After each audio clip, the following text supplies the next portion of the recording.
Hello guys, हमारे channel पर आपका स्वागत है। अगर आपको वीडियोस पसंद आ रही है तो प्लीज़ लाइक करें, कमेंट करें और शेयर करें। अगर आपने चैनल को अभी तक सब्सक्राइब नहीं किया है तो प्लीज़ चैनल को सब्सक्राइब करें। माँ साहब के मुंह से ऐसी बातें सुनकर शर्मिला हैरान रह गई।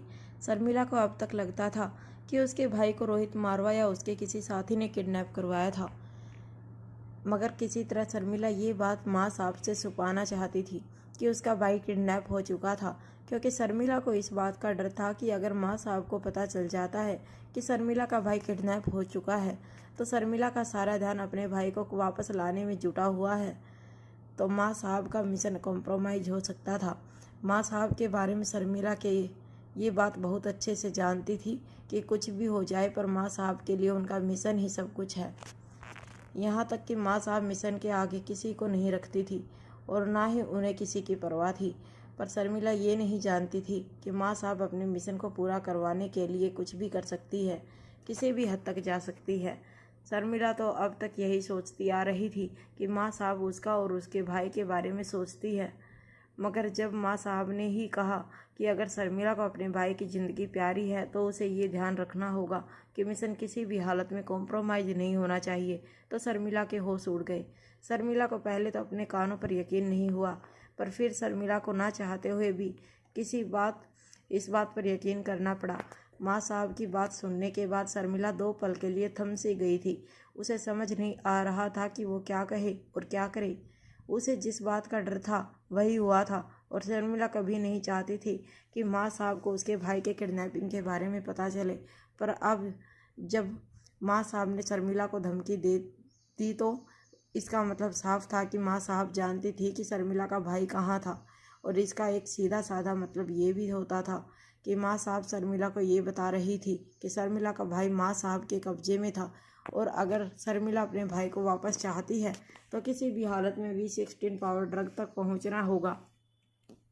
शर्मिला अब तक इतना तो अच्छी तरह से जानती थी कि माँ साहब अगर चाहे तो कुछ भी कर सकती थी, मगर शर्मिला ने कभी एक्सपेक्ट नहीं किया था कि माँ साहब अपने मिशन को पूरा करवाने के लिए इस तरह की हरकत भी कर सकती थी।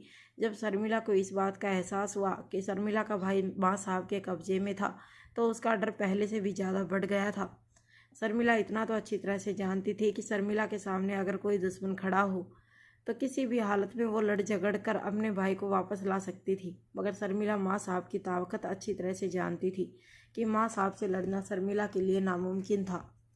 शर्मिला ने रोती और अटकती हुई आवाज़ में माँ साहब से कहा, माँ साहब, चाहे कुछ भी हो जाए आपका मिशन कॉम्प्रोमाइज़ नहीं होगा, चाहे मेरी जान भी जाए मैं आपको V16 पावर ड्रग ला कर दूंगी, मगर माँ साहब मैं आपके सामने हाथ जोड़ती हूँ, मेरे भाई को कुछ नहीं होना चाहिए।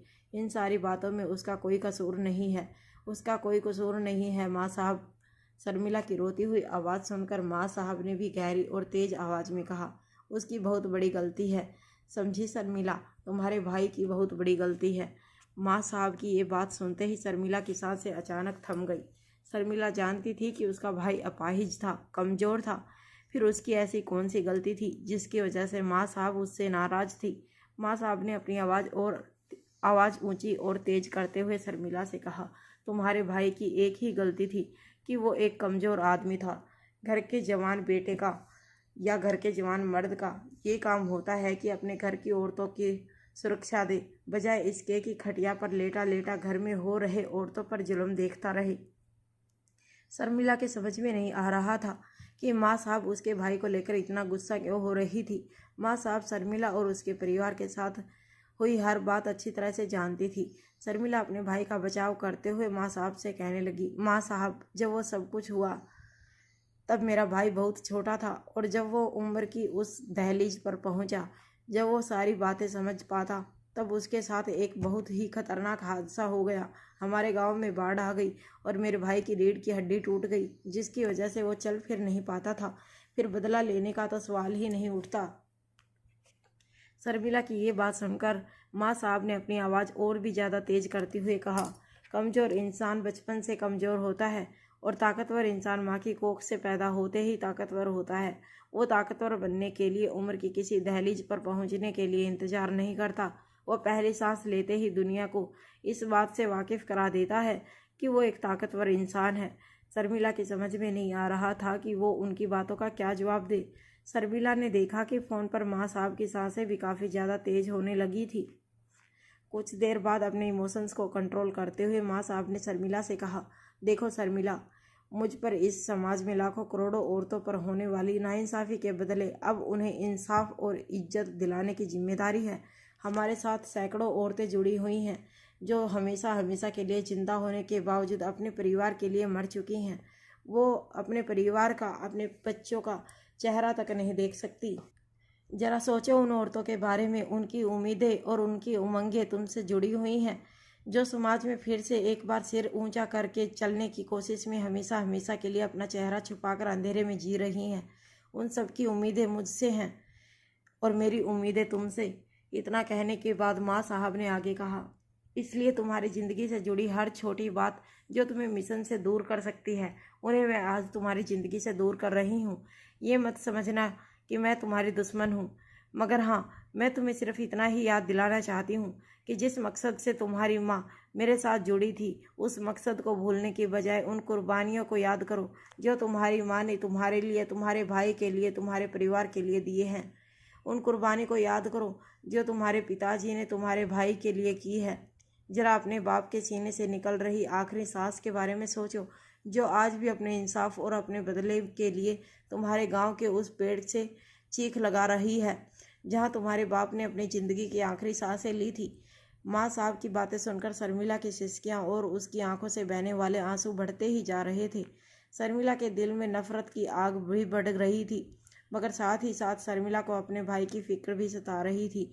रोती बिलखती हुई शर्मिला हाथ जोड़कर माँ साहब से इस बात की विनती कर रही थी, माँ साहब, चाहे कुछ भी हो जाए, मुझे मेरी जान की भी क्यों ना देनी पड़े, शरीर का एक एक कतरा खून भी बहा जाए, मैं किसी भी हालत में V16 पावर ड्रग आप तक पहुँचा कर रहूँगी। बस मेरे भाई को कुछ नहीं होना चाहिए। मुझे बस एक बार अपने भाई का मुँह देखना है। शर्मिला की बात सुनते ही माँ साहब ने कहा, न सिर्फ तुम उसका चेहरा देख पाओगी, बल्कि उसे अपने पैरों पर खड़ा भी देख पाओगी। अगर तुमने ये मिशन कामयाब कर दिया तो मैं तुमसे वादा करती हूँ कि V16 पावर ड्रग के जरिए मैं सबसे पहले तुम्हारे भाई का इलाज करूँगी। जैसे ही शर्मिला ने माँ साहब की ये बात सुनी, शर्मिला की आंखों में चमक आ गई। शर्मिला ने अपनी सिसकियों को कंट्रोल करते हुए माँ साहब से पूछा, माँ साहब, प्लीज़ एक बार बता दीजिए कि कहाँ है मेरा भाई। इससे पहले कि शर्मिला आगे कुछ कह पाती, माँ साहब का फ़ोन डिस्कनेक्ट हो गया। शर्मिला जानती थी कि चाहे कुछ भी हो जाए, शर्मिला बिना माँ साहब के इजाज़त के उनसे कांटेक्ट नहीं कर सकती थी। ना ही शर्मिला के पास माँ साहब का कोई कांटेक्ट नंबर था और ना ही शर्मिला ये जानती थी कि माँ साहब अब इस वक्त कहाँ थी। शर्मिला, उसकी माँ और उसके भाई को जब माँ साहब के अड्डे पर ले जाया गया था, तब उन तीनों की आंखों पर पट्टियाँ बंधी हुई थी और तीनों की बेहोशी की हालत में ले जाया गया था। शर्मिला तो ये भी नहीं जानती थी कि आखिर कितने दिनों के सफ़र के बाद वो माँ साहब के उस अंधेरी दुनिया में पहुंची थी। शर्मिला एकमात्र ऐसी लड़की थी जो माँ साहब की अंधेरी दुनिया में पहुंचने के बाद दोबारा वहां से बाहर निकलकर लोगों की भीड़ के बीच फिर से सांस लेने लगी थी। शर्मिला ये भी नहीं जानती थी कि माँ साहब की अंधेरी दुनिया इसी देश का हिस्सा थी या कहीं दूर थी। शर्मिला बस एक बात जानती थी कि माँ साहब की काली दुनिया जहाँ भी थी, उसके आसपास सिर्फ और सिर्फ रेत का बहुत बड़ा समंदर था, जहाँ होटल पैराडाइज इंटरनेशनल के स्यूट में बच्चे अपने बेडरूम में बैठे एक बड़े से चार्ट पेपर पर स्केच पेन और पेंसिल के जरिए एक नक्शा बना रहे थे। अलेक्जेंडर ने अपने हाथ में स्केच पेन पकड़ रखी थी और रिया और आर्यन बड़ी गौर से उस चार्ट पेपर पर बनी डिजाइन को देख रहे थे। अलेक्जेंडर ने अपने स्केच पेन को चार्ट पेपर की एक जगह पर पटकते हुए कहा, देखो, यहाँ से लेकर यहाँ तक पापा के सिक्योरिटी गार्ड्स खड़े हैं। अगर हम किसी तरह इन सभी की नज़रों में आए बिना इस पॉइंट पर पहुंचते हैं तो हो सकता है कि हमारा आगे का प्लान बड़ी ही आसानी से हम पूरा कर सकें। रिया और आर्यन बड़े ही ध्यान से अलेक्जेंडर को सुन रहे थे। ऐसा लग रहा था जैसे तीनों बच्चे मिलकर किसी तरह की जेल की कैद से भाग निकलने की प्लानिंग कर रहे थे। तीनों के चेहरों पर काफ़ी सीरियस एक्सप्रेशन नजर आ रहे थे। तभी अलेक्जेंडर ने स्केच पेन का एक सिरा अपने मुंह पर डालते हुए कहा, अगर पुराने गुलेरिया हाउस तक पहुंचना है तो हमारे लिए होटल के मेन गेट से वहां तक पहुंचना काफ़ी आसान है। बस मुश्किल है तो हमारे ही होटल से बाहर निकलना, वो भी बिना किसी की नज़रों में आए। रिया और आर्यन दोनों भी ये बात अच्छी तरह से जानते थे कि उनके पूरे होटल में सीसीटीवी कैमरे लगे हुए थे और साथ ही साथ रोहित की पर्सनल सिक्योरिटी, होटल की सिक्योरिटी सब कुछ हाई अलर्ट पर थी। सनी के साथ जो कुछ भी हुआ था और होटल में आने वाले वीवीआईपी गेस्ट के मद्देनज़र होटल में कड़ी सुरक्षा के इंतजाम किए गए थे।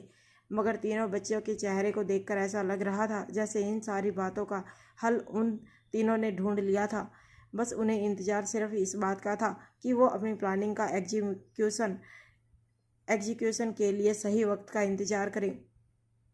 रिया और आर्यन दोनों ही हैरानी से अलेक्जेंडर की ओर देख रहे थे। अलेक्जेंडर बालकनी की रेलिंग की ओर जाकर मनाली की वादियों को देखने लगा। फिर अलेक्जेंडर ने अपने भाई और बहन से मुड़कर कहा, देखो, मुझे लगता है कि हम तीनों ने मिलकर जो प्लानिंग की है वो प्लानिंग तो बिल्कुल सही है। आई एम कॉन्फिडेंट कि एक बार हमारे प्रेसिडेंशियल स्वीट का मेन डोर खुल जाता है, उसके बाद से लेकर गुलेरिया हाउस की पुरानी हवेली तक पहुंचना हमारे लिए आसान हो सकता है।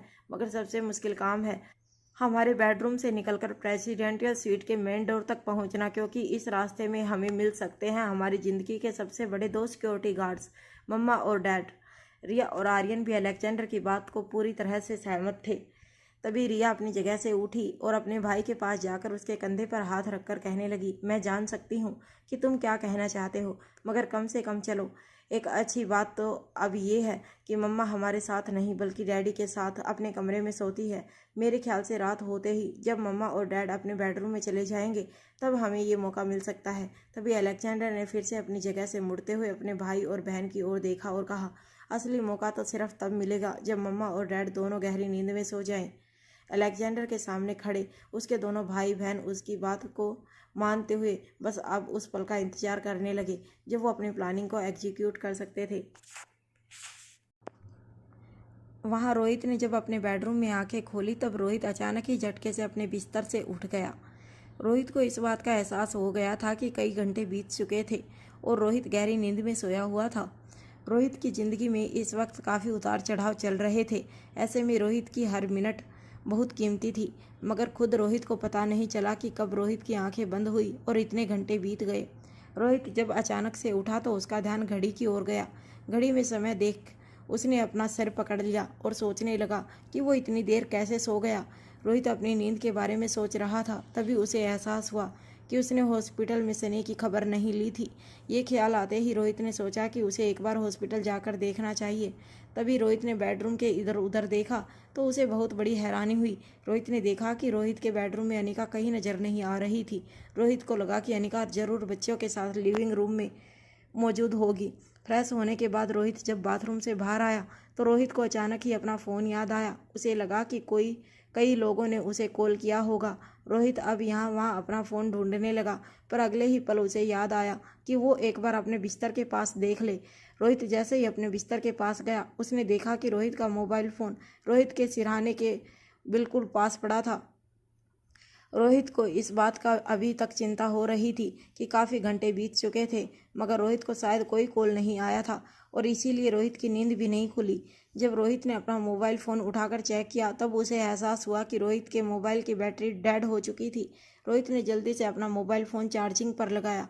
जब रोहित ने अपने कमरे से बाहर निकलकर लिविंग रूम में नज़र डाली तो उसने देखा कि लिविंग रूम में कोई नज़र नहीं आ रहा था। ना तो अनिका कहीं नज़र आ रही थी और ना ही बच्चे। ये बात रोहित को थोड़ी अजीब लगी। पूरा लिविंग रूम सन्नाटे से छाया हुआ था। रोहित अच्छी तरह से जानता था कि जब भी बच्चे लिविंग रूम में होते थे तो इतनी शांति कभी नहीं होती थी। बच्चे हरदम शोर मचाते रहते थे, पर इस वक्त लिविंग रूम में सन्नाटा देखकर रोहित को अजीब लगा। रोहित तेजी से बच्चों के कमरे की ओर गया और बच्चों के बेडरूम का दरवाज़ा धीरे से खोला। दरवाज़ा खोलते ही रोहित की आंखों ने जो दृश्य देखा उसे देखकर रोहित हैरान हो गया। रोहित ने देखा कि तीनों बच्चे बेडरूम की बालकनी में बैठे साइड टेबल पर किसी तरह की कोई गेम खेल रहे थे। रोहित को दूर से नज़र नहीं आ रहा था कि टेबल पर बड़ी चीज़ कोई गेमिंग बोर्ड नहीं बल्कि एक चार्ट पेपर था, मगर रोहित को इस बात की हैरानी थी कि अनिका बच्चों के बेडरूम में भी कहीं नज़र नहीं आ रही थी। इससे पहले कि रोहित बच्चों के बेडरूम का दरवाज़ा बंद करके फिर से अनिका को ढूंढने की कोशिश करता, तभी अचानक रोहित के कानों पर रिया की आवाज़ पड़ी। रिया अपने डैड को आवाज़ लगाते हुए रोहित के पास आई और कहने लगी, हे डैड, आप जाग गए? मैं अभी अभी आर्यन और अलेक्जेंडर से यही कह रही थी कि लगता है कि मम्मा के साथ रह कर अब डैड को भी मम्मा की आदत लगने लगी है। दरअसल रोहित को कमरे के दरवाजे पर खड़ा देखकर अलेक्जेंडर ने ही रिया को तो रोहित के पास भेजा था। वो किसी तरह रोहित का डिस्ट्रैक्ट करके सामने पड़े चार्ट पेपर को फोल्ड करके रोहित की नज़रों से छुपाना चाहते थे, ताकि रोहित को उनकी प्लानिंग के बारे में कुछ पता ना चले। हालांकि अलेक्जेंडर को पूरा भरोसा था कि कभी भी रोहित अपने बच्चों को इस तरह शक नज़रों से नहीं देख सकता था, मगर तभी आर्यन ने इस बात पर जोर डाला कि वो जल्द से जल्द सामने पड़े चार्ट पेपर को छुपा दे, क्योंकि आर्यन अच्छी तरह से जानता था कि चाहे कुछ भी हो जाए, रोहित एक बेहद ही चालाक बिजनेसमैन था और रोहित की नज़रों के सामने आई चीज़ कभी भी रोहित इग्नोर नहीं कर सकता था। छोटी से छोटी शक की तह तक जाकर राज से पर्दा उठाना ही रोहित की सबसे बड़ी काबिलियत थी। और इसीलिए जब आर्यन ने रोहित को देखा कमरे के अंदर आते हुए, तब आर्यन ने अलेक्जेंडर और रिया को अलर्ट करते हुए इशारे से कहा कि उन्हें चार्ट पेपर को किसी भी हालत में रोहित की नज़रों के सामने से हटाना पड़ेगा। और इसीलिए रिया दौड़कर अपने पापा का ध्यान डिस्ट्रैक्ट करने के लिए रोहित की ओर आगे बढ़ी। रोहित चाहे कितने भी काम के प्रेशर में हो या किसी भी तरह के मानसिक तनाव से गुजर रहा हो, जब भी रोहित अपनी बेटी की शक्ल और उसे मुस्कुराता हुआ देखता, रोहित अपने आप को काफ़ी रिलैक्स महसूस करता। रोहित को अपनी प्यारी बेटी की मुस्कान एक अलग ही सुकून देती थी। रोहित वैसे तो अलेक्जेंडर और आर्यन से भी बहुत प्यार करता था, पर कहीं ना कहीं रोहित अपनी बेटी रिया से कुछ ज़्यादा ही प्यार करता था। वो रिया के साथ कुछ ज़्यादा ही सुकून महसूस करता था, कुछ ऐसा सुकून जो वो अनिका के साथ भी महसूस नहीं करता था। रोहित के लिए अनिका की फीलिंग्स कुछ और थी, ये बात हर कोई जानता था, पर रोहित के मन में अपनी बेटी रिया के लिए कितना प्यार था, ये भी हर कोई जानता था। रोहित ने जैसे ही रिया को मुस्कुराते हुए देखा, रोहित ने बड़े ही प्यार से रिया के माथे पर हाथ फेरते हुए पूछा, तुम्हारी मम्मा कहाँ है?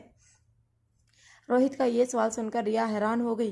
रिया और उसके भाई काफ़ी देर से बेडरूम में बैठे अपनी प्लानिंग में बिजी थे, इसीलिए वो नहीं जानते थे कि अनिका इस वक्त कहाँ थी। तीनों बच्चे जब बेडरूम के अंदर दाखिल होकर प्लानिंग शुरू की थी, तब वो सिर्फ इतना जानते थे कि अनिका टेरेस गार्डन पर बैठी फ़ोन पर किसी के साथ बातें कर रही थी। इसके बाद बच्चों ने अपनी गहरी प्लानिंग शुरू कर दी थी। उनका ध्यान नहीं था कि अनिका कहाँ थी। जब रोहित ने रिया से अनिका के बारे में सवाल पूछा, अलेक्जेंडर और आर्यन भी हैरान होकर अपने डैडी के पास आए। जब तीनों बच्चे और रोहित ने ही लिविंग रूम में हर जगह अपनी नज़रें घुमाई, तब उन्होंने देखा कि अनिका कहीं नज़र नहीं आ रही थी। रोहित जल्दी से प्रेसिडेंशियल स्वीट के मेन डोर पर गया और जैसे ही उसने मेन डोर खोला, रोहित की आंखों के सामने खड़े कुछ सिक्योरिटी गार्ड तेजी से रोहित के पास आए। रोहित ने एक सीनियर सिक्योरिटी ऑफिसर की ओर देखकर पूछा, अनिका कहाँ है? उस सीनियर सिक्योरिटी ऑफिसर ने रोहित को जवाब देते हुए कहा, मैम नीचे कैफेटेरिया में गई है। फिक्र मत कीजिए सर, हमारे 2 आदमी भी उनके साथ उनकी प्रोटेक्शन के लिए गए हैं। जैसे ही रोहित ने अपने सीनियर सिक्योरिटी ऑफिसर की बात सुनी, रोहित ने एक गहरी राहत की सांस ली। बच्चे भी काफ़ी रिलैक्स नज़र आ रहे थे। वो सभी लोग ये बात अच्छी तरह से जानते थे कि चाहे अनिका की याददाश्त खो चुकी थी, मगर हर इंसान की ज़िंदगी में रोज़ ऐसा एक वक्त आता था जब वो सिर्फ अपने आप के साथ रहना चाहता था। और भले ही अनिका की याददाश्त चली गई थी, मगर इंसान का नेचर तो बदला नहीं जा सकता। रोहित ने सोचा कि शायद अनिका को भी कुछ टाइम अपने साथ अकेले में गुजारना था, इसीलिए वो कुछ वक्त के लिए कैफेटेरिया अकेली गई थी। इसीलिए इस बात पर ज़्यादा ध्यान ना देते हुए रोहित ने बच्चों के कंधे पर हाथ रखते हुए कहा, मोम इज़ फाइन, डोंट वरी। मम्मा भी शायद रिलैक्स होना चाहती हैं, इसीलिए नीचे कैफेटेरिया में कॉफ़ी पीने चली गई होंगी। वैसे तुम्हारी मम्मा के लिए ये एक्सरसाइज भी अच्छी है। तुम्हारी मम्मा फ़िलहाल ज़िंदगी के उस दौर से गुजर रही हैं जहाँ वो अपने आप को कभी नहीं पहचान सकती। कुछ वक्त अपने साथ अकेला गुजारेंगी तो शायद अपने आप को भी बेहतर महसूस करेंगी। तुम तीनों तो अच्छी तरह से जानते हो कि तुम्हारी मम्मा एक जीनियस है, और तुम लोग देख लेना, एक दिन तुम्हारी मम्मा के अंदर छुपी हुई जीनियस उसे अपने आप तक पहुंचाने में कामयाब होगी। अपने डैडी की इतनी प्यारी बातें सुनकर तीनों बच्चों के चेहरे पर मुस्कान आ गई।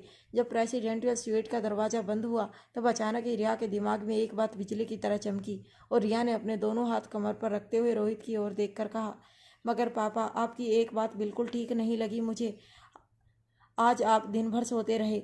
इससे पहले कि रोहित अपनी प्यारी सी गुड़िया को इस बात का कोई जवाब दे पाता, रिया ने अपनी बात आगे बढ़ाते हुए रोहित से कहा, क्या आप जानते हैं ऐसा करना कितना डेंजरस हो सकता है? ऐसा नहीं है कि मैं कंप्यूटर पर पूरा दिन गेम खेलती रहती हूँ, मैं काफ़ी सारी रिसर्च भी करती रहती हूँ। ऐसा कहा जाता है कि जो इंसान दिन में सोता है उसे रात भर उल्लू की तरह जागने की आदत हो जाती है, और जब परिवार में एक इंसान अपनी साइकिल बदलता है तो पूरे के पूरे परिवार को अपनी साइकिल बदलनी पड़ती है।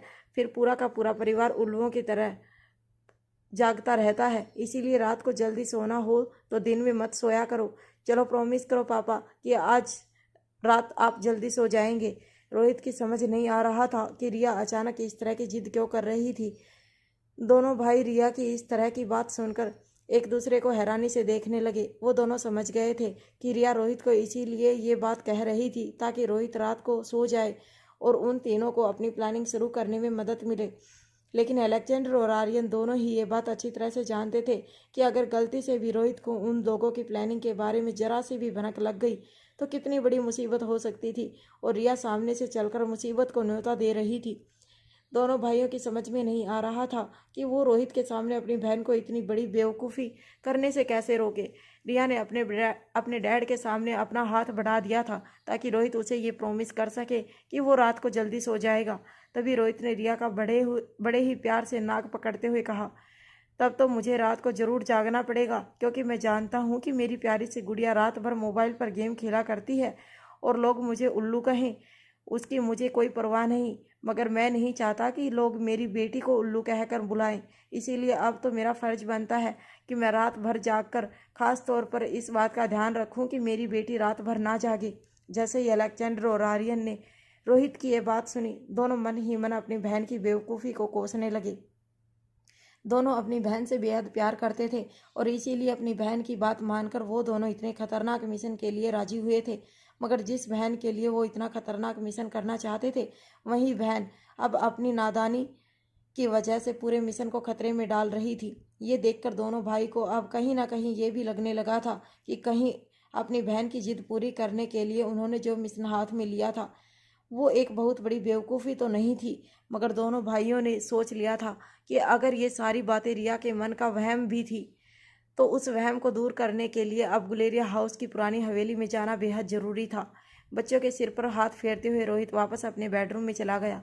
जब रोहित ने अपनी चार्जिंग पॉइंट से अपना मोबाइल फ़ोन हटाकर देखा, तब रोहित को एहसास हुआ कि कम वक्त में भी काफ़ी चार्जिंग हो गई थी। रोहित ने जब मोबाइल फ़ोन ऑन करके देखा तो वो हैरान रह गया कि हॉस्पिटल से सनी के इंचार्ज डॉक्टर के कई सारे मिस कॉल थे।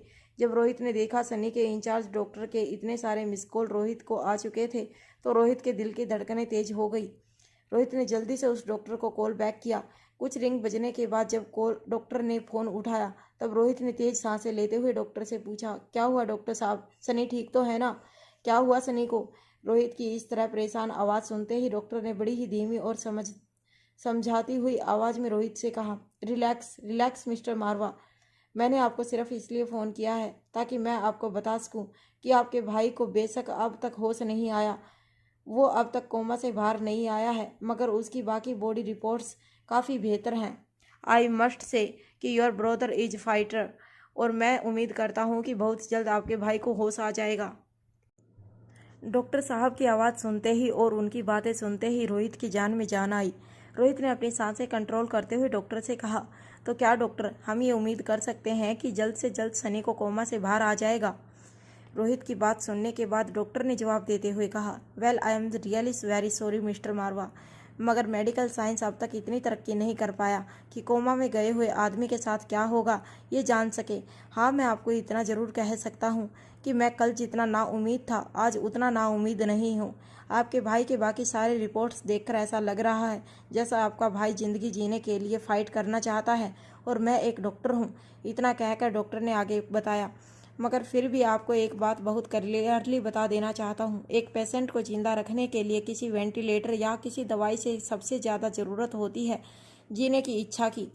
जो इंसान जीने की इच्छा छोड़ चुका है वो तो पहले ही मर चुका है, मगर जिस इंसान को जीने की इच्छा है वो आखिरी सांस तक भी ज़िंदगी जीने के लिए लड़ता रहता है।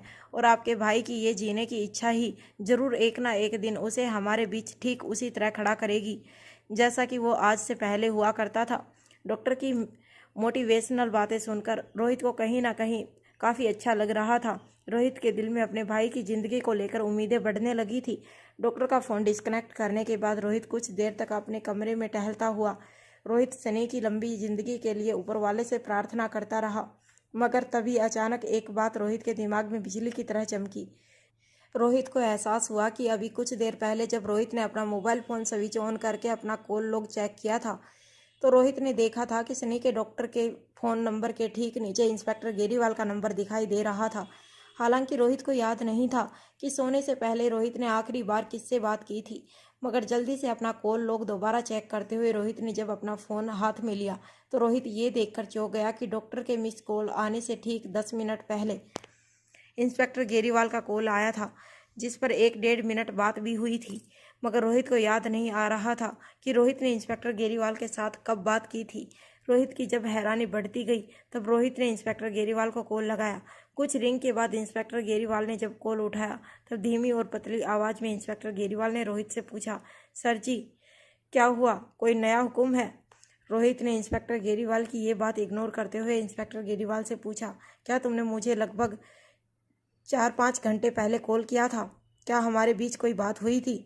रोहित की ये बात सुनकर फ़ोन पर खामोशी छाई रही। ऐसा लग रहा था जैसे इंस्पेक्टर को रोहित की बात सुनकर काफ़ी ताज्जुब हो रहा था। इंस्पेक्टर गेरीवाल ने अपना ग्लास ऑफ करते हुए रोहित से कहा, अरे कैसी बातें कर रहे हैं सर, मैंने आपको कॉल किया था, आपने कॉल रिसीव किया था। मैंने आपको बताया कि आपने जो समाज सेवा का काम मेरे कंधों पर सौंपा है उसे पूरा करना मेरे लिए कितना मुश्किल होने वाला है। मेरी सारी बातें सुनने के बाद भी आप खामोश रहे तो मैं समझ गया कि आप मेरी बात से नाराज़ हो गए हैं। रोहित को समझ नहीं आ रहा था कि इंस्पेक्टर गेरीवाल ने उसके साथ कब बात की थी। रोहित ने अपने दिमाग पर जोर डालते हुए याद करने की कोशिश की कि रोहित की क्या सोने से पहले इंस्पेक्टर गेरीवाल के साथ बात हुई थी, मगर जब रोहित को कुछ याद नहीं आया तब रोहित ने इंस्पेक्टर गेरीवाल से कहा, अच्छा मुझे बताओ कि जब तुमने मुझे यह बात बताई तब मैंने तुमसे क्या कहा? हालांकि इंस्पेक्टर गेरीवाल को रोहित की ही बातें बहुत अजीब लग रही थी, मगर इंस्पेक्टर गेरीवाल बहुत अच्छी तरह से जानते थे कि बड़े बड़े लोग इस तरह के उटपटांग सवाल पूछा करते थे और रोहित इंस्पेक्टर गेरीवाल को जितने पैसे देता था उतने पैसों में इस तरह के 1000 सवालों के जवाब देने के लिए इंस्पेक्टर गेरीवाल राजी हो जाता। इंस्पेक्टर गेरीवाल ने हंसते हुए रोहित की बात का जवाब देते हुए कहा, अरे क्या साहब, आज दोपहर को ही महंगी शराब पीने का शौक चढ़ गया क्या? दरअसल मैं जब आपके साथ बात कर रहा था तब मुझे लगा भी कि आप शायद मेरी बातें सुनने के मूड में नहीं थे, आप मेरी किसी बात का जवाब नहीं दे रहे थे। इंस्पेक्टर गेरीवाल की हर बात रोहित के लिए एक आश्चर्य से कम नहीं थी। रोहित की समझ में नहीं आ रहा था कि उसने इंस्पेक्टर गेरीवाल के साथ ये सारी बातें कब की थी। हैरान रोहित ने इंस्पेक्टर गेरीवाल से पूछा, क्या तुम्हें पक्का यकीन है कि तुमने मेरे साथ ये सारी बातें की थी? क्योंकि तुम जिस वक्त के बारे में बात कर रहे हो उस वक्त तो मैं शायद गहरी नींद में सो गया था। इंस्पेक्टर गेरीवाल ने जैसे ही रोहित की ये बात सुनी, इंस्पेक्टर गेरीवाल जोर से कह पड़ा, तभी मैं सोचूं सर कि मैं बातें किए जा रहा हूं मगर फ़ोन के उस तरफ इतनी खामोशी क्यों है? अब मामला समझ में आ गया सर। मुझे लगता है कि मैंने जब आपको कॉल किया था तब नींद में ही आपका हाथ रिसीवर बटन पर पड़ गया और मैं यहाँ बेवकूफ़ों की तरह चिल्लाता रहा और वहाँ आप गहरी नींद में सोए रहे। चलिए कोई बात नहीं, हम जैसे मजदूरों का तो काम ही ये है कि मालिक आराम से चैन की नींद सोए और हम मजदूर मालिकों की चैन की नींद बनाए रखने के लिए दिन रात मेहनत करें। बस सर, तो मैं अपनी ही कही हुई बात फिर से दोहराता हूँ। इतना कहने के बाद इंस्पेक्टर ने आगे कहा, उस लड़की के भाई को ढूंढने में अभी कुछ दिनों का वक्त और लग जाएगा। पता नहीं चल रहा है कि उसे ज़मीन खा गई या आसमान निगल गया। और एक अपाहिज आदमी कैसे गायब हो सकता है? सर मेरी तो समझ में नहीं आता कि इस अपाहिज लड़के का कौन दुश्मन हो सकता है, या तो फिर ये लड़की जो दिखती है वो है नहीं, या फिर उसके भाई ने इतने सालों से अपनी बहन को उल्लू बनाकर रखा है। सर आप जानते ही नहीं हैं, ऐसे केसेस में कई बार ऐसे ऐसे खुलासे होते हैं कि पढ़े लिखों के रोंगटे खड़े हो जाते हैं। ये लोग जो अपने आप को अनपढ़ कहते हैं वो दिमाग से इतने सातिर होते हैं कि बड़े से बड़े डॉक्टर्स को कभी कभी अपनी अक्लमंदी पर सवाल उठने लगते हैं। ये सुन रोहित ने हैरानी से कहा, क्या मतलब? इस पर इंस्पेक्टर गेरीवाल ने कहा, कहने को तो ये भी कह सकते हैं कि इतने सालों से इसका भाई इस लड़की को बेवकूफ़ बना रहा था, पलंग पर पड़े पड़े मज़े से मुफ्त की रोटियां तोड़ रहा था और बहन को काम पर लगा दिया था। जब पता चला होगा कि बहन ने सारे पैसे इकट्ठा कर लिए तो हो सकता है कि घर से पैसे लेकर खुद ही रफू चक्कर हो गया हो। इतने सालों से ये अपाहिज होने का नाटक कर रहा हो। वरना आप ही बताइए सर कि अचानक ये ऐसे कैसे हो सकता है कि एक अपाहिज लड़का इस तरह से गायब हो जाए, जहाँ एक और रोहित अच्छी तरह से जानता था कि ज़रूर ऐसी कोई बात नहीं जो शर्मिला रोहित से छुपा रही थी। वहीं दूसरी ओर रोहित को शर्मिला के लिए काफ़ी सिंपैथी भी महसूस हो रही थी, क्योंकि रोहित ने शर्मिला की आंखों में पढ़ लिया था कि शर्मिला अपने भाई को लेकर कितनी ही बेबस और लाचार थी। जहाँ तक शर्मिला की काबिलियत का सवाल था, रोहित ने खुद देखा था कि शर्मिला अपना काम बखूबी निभाया करती थी। सनी भी शर्मिला के टैलेंट को काफ़ी तारीफ किया करता था। इतनी पढ़ी लिखी और इंटेलिजेंट लड़की जो V16 पावर ड्रग पाने के लिए इतनी गहरी प्लानिंग कर सकती है, वो कभी इतनी बेवकूफ़ नहीं हो सकती कि अपने भाई के सालों के ढोंग को ना पकड़ पाए। ये सारी बातें एक साथ रोहित के दिमाग में घूमने लगी। तभी रोहित ने इंस्पेक्टर से बताया, एक काम करो, तुम अपनी कोशिश जारी रखो। जब तक मैं रुकने को ना कहूँ, तुम उसके भाई को ढूंढते रहो। इंस्पेक्टर गेरीवाल जानते थे कि उसे अब वही करना था जो रोहित ने उसे बताया था, इसीलिए बिना किसी आर्गुमेंट के इंस्पेक्टर गेरीवाल ने फ़ोन डिस्कनेक्ट कर दिया। फ़ोन डिस्कनेक्ट होने के तरीके से रोहित समझ गया था कि इंस्पेक्टर गेरीवाल को वो काम पसंद नहीं आ रहा था जो रोहित ने उसे सौंपा था। मगर रोहित अच्छी तरह से जानता था कि वो क्या कर रहा था। रोहित एक तरफ शर्मिला की किसी तरह मदद करना चाहता था और उसके भाई को ढूंढकर वापस उसके हवाले करना चाहता था, मगर दूसरी तरफ रोहित ये भी जानना चाहता था कि शर्मिला के तार किसके साथ जुड़े थे। और रोहित को उम्मीद थी कि बहुत जल्द रोहित अपने उस दुश्मन तक पहुंच जाएगा जिसके साथ अनिका के अतीत के तार जुड़े थे। वहाँ होटल के 2nd फ्लोर के कैफ़े में बैठी अनिका काफ़ी गहरी सोच में डूबी हुई थी और अनिका के सामने खड़ा कैफ़े का सीनियर मैनेजर और उसके जूनियर दोनों काफ़ी परेशान नज़र आ रहे थे। ऐसा लग रहा था जैसे अनिका ने दोनों को काफ़ी डांट फटकार लगाई थी, जिसकी वजह से दोनों के चेहरे का रंग पूरी तरह से उतर गया था। मैनेजर अपने जूनियर के सामने बार बार हैरानी से देख रहा था। उनकी समझ में नहीं आ रहा था कि अनिका काफ़ी देर से इतनी खामोश क्यों बैठी थी। मैनेजर ने जब देखा कि काफ़ी देर तक अनिका गहरी सोच में डूबी रही, तो धीरे धीमी आवाज़ में मैनेजर ने अटकते हुए अनिका से कहा, madam we are really very sorry, पता नहीं ऐसा कैसे हो गया। मैंने पूरा सिस्टम चेक कर लिया, यहाँ तक कि खुद हमारे स्टोर हाउस में जाकर 5 बार चेक कर चुका हूँ, मगर वो 2 बोतलें कहीं नज़र नहीं आई। मेरी समझ में नहीं आ रहा है कि ऐसा कैसे हो गया। काफ़ी कोशिश करने के बाद भी हम ये पता नहीं लगा पा रहे हैं कि आखिर वो 2 वाइन की बोतलें कौन ले गया। अनिका को देखकर ऐसा लग रहा था जैसे अनिका मैनेजर की ये बातें कई बार सुन चुकी थी। अनिका जानती थी कि कहीं न कहीं उन शराब की बोतलों के तार कुसुम के साथ हुए हादसे के साथ जुड़े हुए थे। वहीं मैनेजर और उसके जूनियर ये समझ रहे थे कि होटल की मालकिन होने के नाते अनिका ये जानना चाहती थी कि इतनी महंगी शराब की बोतल आखिर गायब हुई तो हुई कैसे। उन शराब की बोतलों की कीमत इतनी ज़्यादा थी कि अगर सीनियर मैनेजर और उसके जूनियर दोनों की तनख्वाह मिला दी जाए तब भी शायद 6 महीने तक वो लोग शराब की बोतल को भरपाई नहीं कर पाते। यही बातें सोच सोचकर सीनियर मैनेजर और उसके जूनियर के हाथ पांव ठंडे होने लगे थे। गहरी सोच में डूबी हुई अनिका को देखकर उन्हें ऐसा लग रहा था कि जरूर अनिका उन्हें कोई बड़ी सजा सुनाने वाली थी। वहीं अनिका बार बार मन ही मन यही सोच रही थी कि अगर शराब की बोतलें कौन ले गया था, ये बात अगर वो जान पाती तो अनिका के लिए कुसुम के अपराधियों तक पहुंचना काफ़ी ज़्यादा आसान हो सकता था। अनिका ने करण गुलेरिया के साथ बात की थी। तब करण गुलेरिया ने अनिका से कहा था कि वो बहुत जल्द अनिका के पास एक ऐसा वकील भिजवा रहे हैं जो काफ़ी ज़्यादा काबिल था और भरोसे लायक भी था। मगर वकील के आने से पहले अनिका ज़्यादा से ज़्यादा सबूत जुटाना चाहती थी, जिससे वकील को कोर्ट में ये साबित करने में आसानी हो कि वो इन्वेस्टिगेशन इंस्पेक्टर गेरीवाल और उसकी टीम ने की ही थी, वो बेबुनियाद थी और इन्वेस्टिगेशन की तह तक जाने के बजाय उन लोगों ने जानबूझकर अपराध को छुपाने की कोशिश की थी। अनिका के सामने खड़ा कैफे का सीनियर मैनेजर बार बार अनिका को प्लीज़ सॉरी कहता रहा, मगर अनिका के कानों पर जैसे उनकी बातें पड़ नहीं रही थी। कैफे में बैठे कुछ विदेशी मेहमान भी सीनियर मैनेजर को अनिका के साथ इस तरह से बात करते हुए देखकर काफ़ी हैरान हो गए। वहाँ पर रेगुलरली आने वाले क्लाइंट्स मैनेजर को अच्छी तरह से पहचानते थे। मैनेजर भी काफ़ी डिग्निफाइड और अच्छी तरह से कई सालों से लोगों को सर्व किया करता था। लोग मैनेजर की काफ़ी इज्जत भी करते थे, मगर ज़िंदगी में पहली बार मैनेजर को किसी के सामने इस तरह गिड़गिड़ाता हुआ देखकर मैनेजर के रेगुलर गेस्ट भी काफ़ी हैरान थे। कुछ देर खामोश रहने के बाद अनिका ने धीमी आवाज़ में मैनेजर से पूछा, क्या और कोई रास्ता नहीं है ये पता लगाने का कि वो शराब की बोतलें होटल से कहाँ गई। इस बार अनिका की बात सुनकर मैनेजर की आंखों से आंसू बहने लगे। मैनेजर ने अपने हाथ जोड़ते हुए कहा, आई am really very sorry madam, मैंने ज़मीन आसमान एक करके ये पता लगाने की कोशिश की थी कि वो महंगी वाइन की बोतलें आखिर कौन ले गया, मगर ना तो सीसीटीवी में किसी तरह का कोई प्रूफ नज़र आ रहा है और ना ही रिकॉर्ड में कहीं नज़र आ रहा है कि वो 2 बोतलें कौन ले गया। इस महीने की 13 तारीख को जब इन्वेंट्री चेक की गई थी तब तक तो वो बोतलें हमारे स्टोर रूम में थी, मगर जब आपने 3 दिन पहले मुझे उन शराब की बोतलों के बारे में पूछा तब मुझे एहसास हुआ कि 2 बोतलें मिसिंग थी।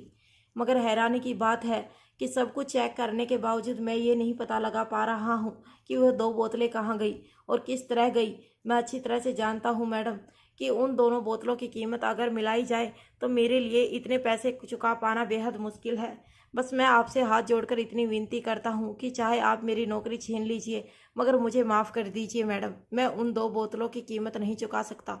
मैनेजर ने जब कहा कि वो नहीं पता लगा सकता कि बोतलें कहाँ गायब हुई थी और किसने गायब की थी, तब अनिका के चेहरे पर निराशा साफ नजर आने लगी। हालांकि अनिका निराश इसलिए थी क्योंकि अनिका उन शराब की बोतलों के जरिए असली अपराधी तक पहुंचना चाहती थी। वहीं मैनेजर को लगा कि अनिका इतने बड़े नुकसान को लेकर काफ़ी निराश थी। कैफे में जहां मैनेजर और अनिका इस तरह से एक दूसरे के साथ बातें कर रहे थे, तभी अचानक अनिका की नज़र एलिवेटर से बाहर आ रहे रोहित पर पड़ी। जब अनिका के आगे गिड़गिड़ाते हुए मैनेजर की नज़र लिफ्ट से बाहर आ रहे रोहित पर पड़ी तब उसके माथे से ठंडा पसीना बहने लगा। उसकी समझ में नहीं आ रहा था कि वो क्या करे। अनिका के पैरों के पास गिड़गिड़ाता रहा मैनेजर ये सोच सोचकर मन ही मन बेहद घबरा रहा था कि आखिर अनिका रोहित को मैनेजर के बारे में क्या कहेगी।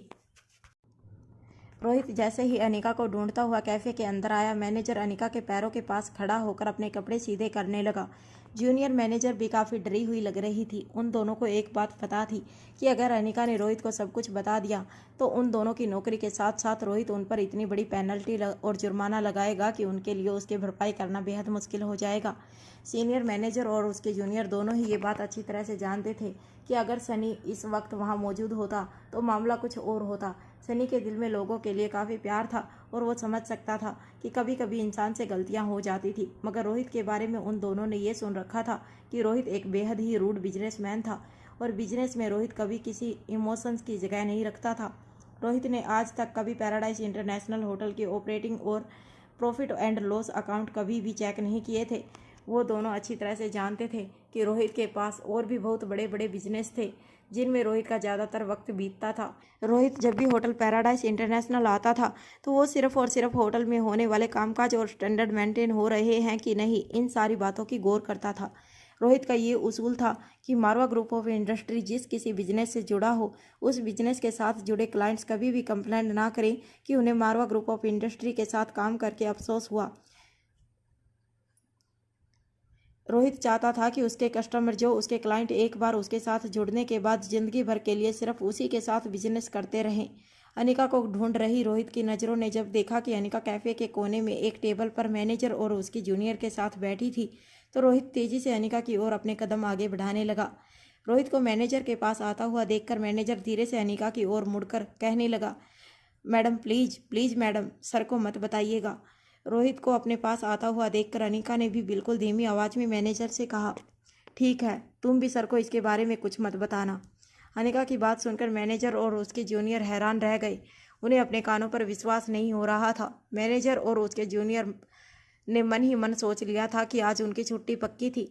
अगर अनिका ने अपने पति और होटल के मालिक रोहित को सब कुछ सच बता दिया तो उनके साथ क्या होगा, ये सोच सोच कर ही उनके माथे से ठंडा पसीना बह रहा था।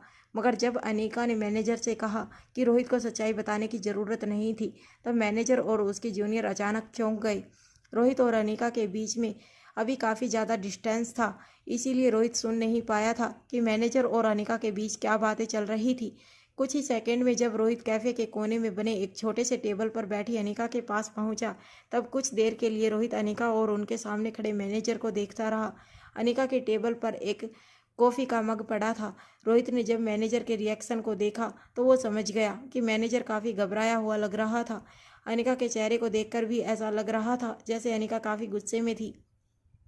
अनिका को इस तरह परेशान देखकर रोहित ने अनिका से पूछा, क्या हुआ अनिका, एनी प्रॉब्लम? रोहित का सवाल सुनने के बाद अनिका ने गहरी सांस ली और रोहित की ओर देखकर कहा, नहीं, दरअसल वो मैं कॉफ़ी पीना चाहती थी। मैंने कहा था कि कॉफ़ी मुझे विदाउट शुगर चाहिए, मगर इस कॉफ़ी में शुगर थी। अनिका का ये जवाब सुनकर मैनेजर और उसके जूनियर एक दूसरे को हैरानी से देखते रहे। रोहित ने एक्सपेक्ट नहीं किया था कि इतनी सी बात को लेकर अनिका इतनी ज़्यादा परेशान हो जाएगी। इसीलिए अनिका के बगल में बैठते हुए रोहित ने अनिका से कहा, ठीक है, कोई बात नहीं, दूसरी कॉफ़ी मंगवा देते हैं। रोहित का इशारा समझते ही सीनियर मैनेजर ने अनिका के टेबल से कॉफ़ी मग उठाते हुए कहा, madam I am really very sorry, मैं अभी आपके लिए दूसरी कॉफ़ी मंगवा देता हूँ। ये कहकर मैनेजर और उसके जूनियर कॉफ़ी मग उठाकर वापस किचन की ओर जाने लगे। तभी रोहित ने उन्हें आवाज़ लगाते हुए रोका। रोहित की कड़क आवाज़ सुनते ही मैनेजर के पांव जैसे ज़मीन में जम गए। मैनेजर के हाथ में कॉफ़ी का मग था और मैनेजर के हाथ कांप रहे थे। मैनेजर डरते हुए पीछे मुड़कर रोहित की ओर देखने लगा। रोहित अपनी जगह से उठकर मैनेजर के पास गया। रोहित के जूतों से आने वाली आवाज़ पूरे कैफेटेरिया में गूंज रही थी, मगर रोहित के जूतों की आवाज़ सबसे ज़्यादा मैनेजर के दिल पर छाप छोड़ रही थी। मैनेजर के हाथ पांव खड़े खड़े ही ठंडे हो रहे थे। मैनेजर ने जब पीछे मुड़कर देखा तो रोहित मैनेजर के बिल्कुल पास आया और बड़ी ही धीमी आवाज़ में मैनेजर से कहने लगा, देखिए, मैं नहीं जानता आप यहाँ कितने सालों से काम कर रहे हैं, शायद हम जिंदगी में पहली बार मिल रहे हैं, मगर मैं आपको इतना बता दूं कि हमेशा से मारवा ग्रुप ऑफ इंडस्ट्री का यही मोटो रहा है कि कस्टमर सेटिस्फेक्शन को हम सबसे ज़्यादा इम्पोर्टेंस देते हैं। अगर मेरे परिवार के साथ यहाँ इस तरह की चीज़ हो सकती है तो फिर आई एम श्योर कि आप लोग कस्टमर के साथ भी यही चीज़ें रिपीट करते होंगे। रोहित की ऐसी बातें सुनकर मैनेजर के हाथ पांव और भी ज़्यादा ठंडे पड़ गए। उसके समझ में नहीं आ रहा था कि वो रोहित को क्या कहे। इससे पहले कि मैनेजर कुछ बोलने की हिम्मत करता, रोहित ने अपनी बात आगे बढ़ाते हुए मैनेजर से कहा, और ये मत भूलिए कि इंसान जो कुछ भी काम करता है वो सिर्फ अपने परिवार के लिए करता है। आप भी यहाँ पर काम करते हो सिर्फ अपने परिवार के लिए। मैं भी एक आम आदमी हूँ, भले ही आज दुनिया की नज़रों में मैं एक बिजनेस टाइकून हूँ, मगर सच कहूँ तो मैं जो कुछ भी करता हूँ सिर्फ और सिर्फ अपने परिवार के लिए करता हूँ। और आपको इतना याद रखना होगा कि मेरे परिवार को यहाँ किसी भी तरह की तकलीफ़ नहीं होनी चाहिए। रोहित ने भले ही ये बात बड़ी ही नरम तरह से कही थी और बिल्कुल धीमी आवाज़ में कही थी, मगर रोहित की ये बातें सुनकर मैनेजर का दिल बैठ रहा था। मैनेजर अच्छी तरह से जानता था कि भले ही रोहित ने जिस तरीके से ये बात कही थी वो काफ़ी सॉफ्ट तरीका था, मगर रोहित ने धीमी आवाज़ में मैनेजर को चेतावनी दी थी कि रोहित के खानदान को अगर उसने अनदेखा किया तो फिर ये शायद उसके परिवार के लिए अच्छा नहीं होगा और वो अपनी नौकरी से हाथ धो बैठेगा। मैनेजर और उसके जूनियर कॉफ़ी मग लेकर किचन के अंदर चले गए। रोहित मुड़कर अनिका के पास आया। अनिका अभी भी काफ़ी गहरी सोच में डूबी हुई थी। अनिका के चेहरे पर काफ़ी परेशानी देखकर रोहित ने अनिका से कहा, छोड़ो अनिका, छोटी मोटी गलतियां होती रहती हैं। और अनिका एक बात अच्छी तरह से जानती थी, ना तो मैनेजर से कोई गलती हुई थी और ना ही अनिका ने जो बात रोहित को बताई थी वो सच थी। अनिका बस अपनी परेशानियों में उलझी हुई थी।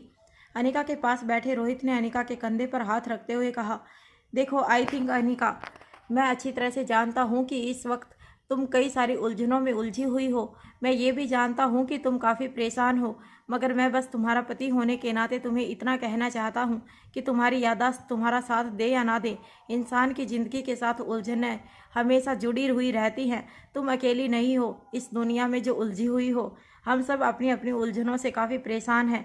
ये सामने तुम जितने भी गेस्ट देख रही हो, जिनके चेहरे पर इस वक्त मुस्कान नज़र आ रही है, जो अपने दोस्तों के साथ बातें करते हुए खिलखिला रहे हैं, गाने गाते हुए नज़र आ रहे हैं, वो कहीं ना कहीं अपनी परेशानियों से भागना चाहते हैं। तुम इस वक्त बिल्कुल उसी बच्चे की तरह हो जो दुनिया को समझने की कोशिश कर रहा हो। जैसे जैसे एक बच्चे की उम्र बढ़ती जाती है उसे इस बात का एहसास होने लगता है कि दुनिया काफ़ी ज़्यादा कॉम्प्लिकेटेड है। बाहर से जितनी सीधी सादी और सुंदर नज़र आती है, ये दुनिया उतनी सीधी और सरल है नहीं। रोहित की बात सुनते ही अनिका ने रोहित की तरफ देखकर कहा, कहीं ना कहीं मैं भी यही जानने की कोशिश कर रही हूँ कि मेरी दुनिया कितनी सीधी है।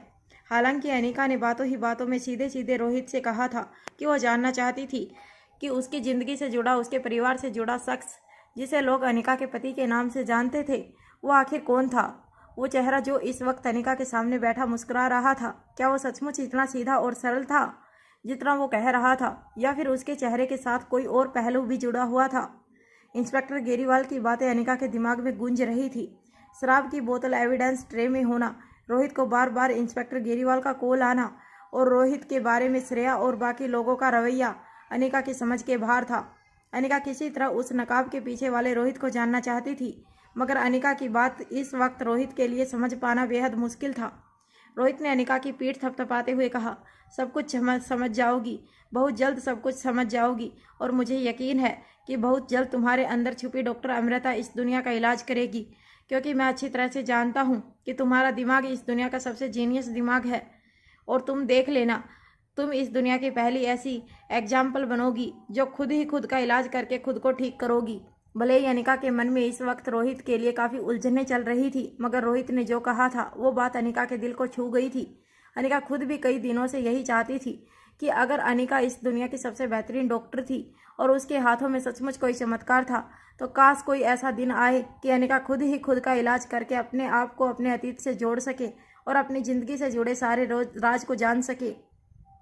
अपने कमरे में बैठी शर्मिला बस आसमान की ओर देखकर यही सोच रही थी कि वो V16 पावर ड्रग को कैसे हासिल कर सकती थी। न सिर्फ शर्मिला के मिशन के लिए, मगर अब ये बेहद ज़रूरी था कि शर्मिला अगर अपने भाई को दोबारा देखना चाहती थी तो उसका V16 पावर ड्रग तक पहुंचना बेहद ज़रूरी था। शर्मिला जानती थी कि उसे जल्दी से जल्दी कोई प्लानिंग करके V16 पावर ड्रग तक पहुँचना बहुत ज़रूरी था।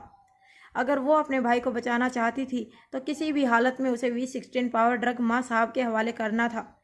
मगर शर्मिला यही सोच सोच के परेशान हो रही थी कि वो किस तरह V16 पावर ड्रग तक पहुंच सकती थी। उसे ये भी नहीं पता था कि V16 पावर ड्रग कहाँ था, किसके पास था और इस वक्त किसके कब्जे में था। बस शर्मिला को इतना पता था कि V16 पावर ड्रग रोहित और अनिका के अलावा इस दुनिया में कोई नहीं बता सकता था कि वो कहाँ था। रोहित और अनिका के करीब पहुंचने के लिए शर्मिला ने सनी को एक सीढ़ी बनाई थी, मगर सनी के साथ जो हादसा हुआ था उसके बाद शर्मिला को वो सीढ़ी कहीं नजर नहीं आ रही थी। सनी के बारे में जैसे ही शर्मिला सोचती थी, शर्मिला की आंखों से आंसू बहने लगते थे। शर्मिला अच्छी तरह से जानती थी कि अपने मकसद को कामयाब करने के लिए ही उसने सनी को सीढ़ी की तरह इस्तेमाल किया था। हालांकि शर्मिला ये भी जानती थी कि कहीं ना कहीं सनी सचमुच उससे प्यार कर बैठा था, मगर आवेश में आकर सनी ने शर्मिला को जो शब्द कहे थे वो शर्मिला की बर्दाश्त के बाहर हो गए थे। मगर शर्मिला को अभी भी अपने आप पर पछतावा हो रहा था। काश उसने सनी पर हाथ नहीं उठाया होता और काश सनी के साथ इस तरह का कोई हादसा नहीं हुआ होता। मगर अब शर्मिला जानती थी कि जो कुछ भी हुआ था वो उसे मिटा नहीं सकती थी, ना ही उसे बदल सकती थी। मगर अपने भाई के साथ जो हो सकता था वो किसी भी हालत में शर्मिला होते हुए रोकना चाहती थी। शर्मिला किसी भी हालत में अपने भाई को माँ साहब के खतरनाक चुंगल से बचाना चाहती थी और अपने भाई को दोबारा अपने पैरों पर खड़े होते हुए देखना चाहती थी, जिसके लिए उसे V16 पावर ड्रग की ज़रूरत थी। बार बार सोचने के बाद शर्मिला के दिमाग में एक बात बिजली की तरह चमकी। शर्मिला ये जान गई थी कि अगर उसे V16 पावर ड्रग तक पहुंचना था तो किसी भी हालत में उसे अनिका के साथ नज़दीकियां बढ़ानी होंगी। मगर शर्मिला ये भी जानती थी कि ऐसा करना बहुत मुश्किल था। वहाँ शर्मिला अपने वीरान घर में ये सोच रही थी कि किस तरह से वो अनिका का इस्तेमाल करके V16 पावर ड्रग तक पहुंच सकती थी। वहीं मनाली की अंधेरी गलियों से कुछ किलोमीटर दूर होटल पैराडाइज इंटरनेशनल के प्रेसिडेंशियल स्वीट में अपने बेडरूम में बैठे बच्चे किसी तरह रात होने का इंतजार कर रहे थे। वो आज एक बहुत बड़ा काम करने वाले थे, पर वो ये काम रात को करने वाले थे। इस कारण उनके अंदर एक बेचैनी साफ साफ दिखाई दे रही थी। रोहित और अनिका के साथ खाना खाने के बाद बच्चे रोहित और अनिका को ये कहकर निकले थे कि उन्हें बहुत नींद आ रही थी। रोहित ने ये नियम बनाया था कि खाना खाने के बाद पूरा परिवार एक साथ बैठकर दिन में उन्होंने क्या क्या किया, बच्चों ने किस तरह अपना दिन बिताया, उसकी बातें करेंगे, ताकि परिवार और बच्चों की बातों में अनिका का दिल लगा रहे। मगर आज खाना खाने के बाद तीनों बच्चों ने एक साथ उबासी लेते हुए रोहित से कहा कि उन्हें बहुत नींद आ रही थी और वो सोना चाहते थे। रोहित अच्छी तरह से जानता था कि शरारती रिया इतनी जल्दी कभी नहीं सोती थी, मगर इस तरह से जब तीनों बच्चों को रोहित ने उबासियां लेते हुए देखा तो रोहित भी हैरान हो गया कि बच्चे आज अचानक इतनी जल्दी क्यों सोना चाहते थे। अपने बेडरूम में आने के बाद बच्चों ने लाइट ऑफ कर दी और फिर तीनों बच्चे अपने माँ बाप के सोने का इंतजार करने लगे। रोहित को थोड़ा अजीब तो लग रहा था, पर उसने कुछ कहा नहीं। उसने सोचा कि ये अच्छी बात है कि बच्चे जल्दी सो रहे हैं। तभी अचानक अनिका ने रोहित को इशारे से कहा कि एक बार वो बच्चों के बेडरूम में देख ले कि बच्चे सच में सो गए हैं या फिर कोई नाटक कर रहे हैं। अनिका भी अब अच्छी तरह से जान चुकी थी कि बच्चे किस तरह से शरारतें करते थे और अनिका रिया को बहुत ही अच्छी तरीके से जान चुकी थी। बच्चों के बेडरूम में दाखिल होने के बाद अनिका और रोहित को पता चल गया कि वाकई में बच्चे सो गए थे। ये देखने के बाद दोनों कुछ देर तक अपने बेडरूम में चले गए। बच्चे की होटल से सब कुछ देख रहे थे। रोहित और अनिका को बेडरूम में गए लगभग 1 घंटा बीत गया था, जिसके बाद अचानक ही धीरे धीरे बच्चों ने अपने बेडरूम का दरवाजा खोला और दबे पांव रोहित और अनिका के बेडरूम की ओर आगे गए। जब अलेक्जेंडर ने देखा कि रोहित और अनिका की बातें करने की कोई आवाज़ अंदर से नहीं आ रही थी, तब अलेक्जेंडर समझ गया कि अनिका और रोहित गहरी नींद में सो चुके थे। मैदान साफ देखते ही बड़े भाई यानी अलेक्जेंडर ने अपने भाई और बहन की ओर देखकर उन्हें बाहर आने का इशारा किया। प्रेसिडेंशियल स्वीट के बीचों बीच तीनों बच्चे जमा होकर एक दूसरे को देखने लगे। तीनों बच्चों ने पूरी तरह से काले कपड़े पहन रखे थे और उनके सर पर एक काला मास्क नजर आ रहा था, जिसे अपने चेहरे पर रखते ही तीनों बच्चे के चेहरे पूरी तरह से कवर हो जाते थे। तीनों बच्चे ये अच्छी तरह से जानते थे कि दरवाजे से बाहर निकलते ही उन्हें रोहित के एक बहुत बड़ी सिक्योरिटी फौज का सामना करना होगा। अलेक्जेंडर ने अपने भाई बहन की ओर देखकर कहा, आई होप तुम लोगों को सब कुछ अच्छी तरह से याद है। एक जरा सी भी मिस्टेक हमारे पूरे मिशन पर पानी फेर सकती है। आर्यन और रिया भी काफ़ी ज़्यादा अलर्ट नजर आ रहे थे। दोनों के चेहरे पर काफ़ी ज़्यादा घबराहट नजर आ रही थी, मगर किसी तरह हिम्मत दिखाते हुए रिया ने अपने भाई अलेक्जेंडर से कहा, फिक्र मत करो, इस बात में तो मैं चैंपियन हूँ, तुम लोग देखते रह जाओगे मेरी परफॉर्मेंस। वैसे भी रिया के नखरे और रिया का एटीट्यूड देखकर दोनों भाइयों को इस बात का पूरी तरह से डाउट था कि हो ना हो रिया बड़ी होकर जरूर एक मशहूर और सरचढ़ी एक्ट्रेस बनने वाली थी। मगर दोनों भाइयों के लिए भी ये मिशन एक इम्तिहान की तरह था। दोनों भाइयों ने आज तक कभी रिया के एक्टिंग एबिलिटीज नहीं देखी थी और इसीलिए उनकी घबराहट ज़्यादा बढ़ रही थी। तीनों बच्चे धीरे धीरे प्रेसिडेंशियल स्वीट के मेन गेट की तरफ आगे बढ़ने लगे। तीनों बच्चों में अगर सबसे ज़्यादा घबराहट किसी के चेहरे पर नजर आ रही थी तो वो था आर्यन। आर्यन ने दरवाज़ा खोलने से पहले ही अपने चेहरे का मास्क अपने चेहरे पर रख लिया। आर्यन को इस तरह देखकर अलेक्जेंडर ने फुसफुसाते हुए आर्यन से कहा, अरे अभी नहीं, और इस तरह अगर कमरे से बाहर निकलोगे तो सिक्योरिटी गार्ड्स पहले से ही हमें देखकर डर जाएंगे। अलेक्जेंडर की बात सुनते ही रिया ने भी आर्यन की ओर देखा और कहा, देखो आर्यन, तुम्हारी एक छोटी सी गलती भी हमारी पूरी प्लानिंग पर पानी फेर सकती है। प्लीज़ ज़रा कॉन्सेंट्रेट करो।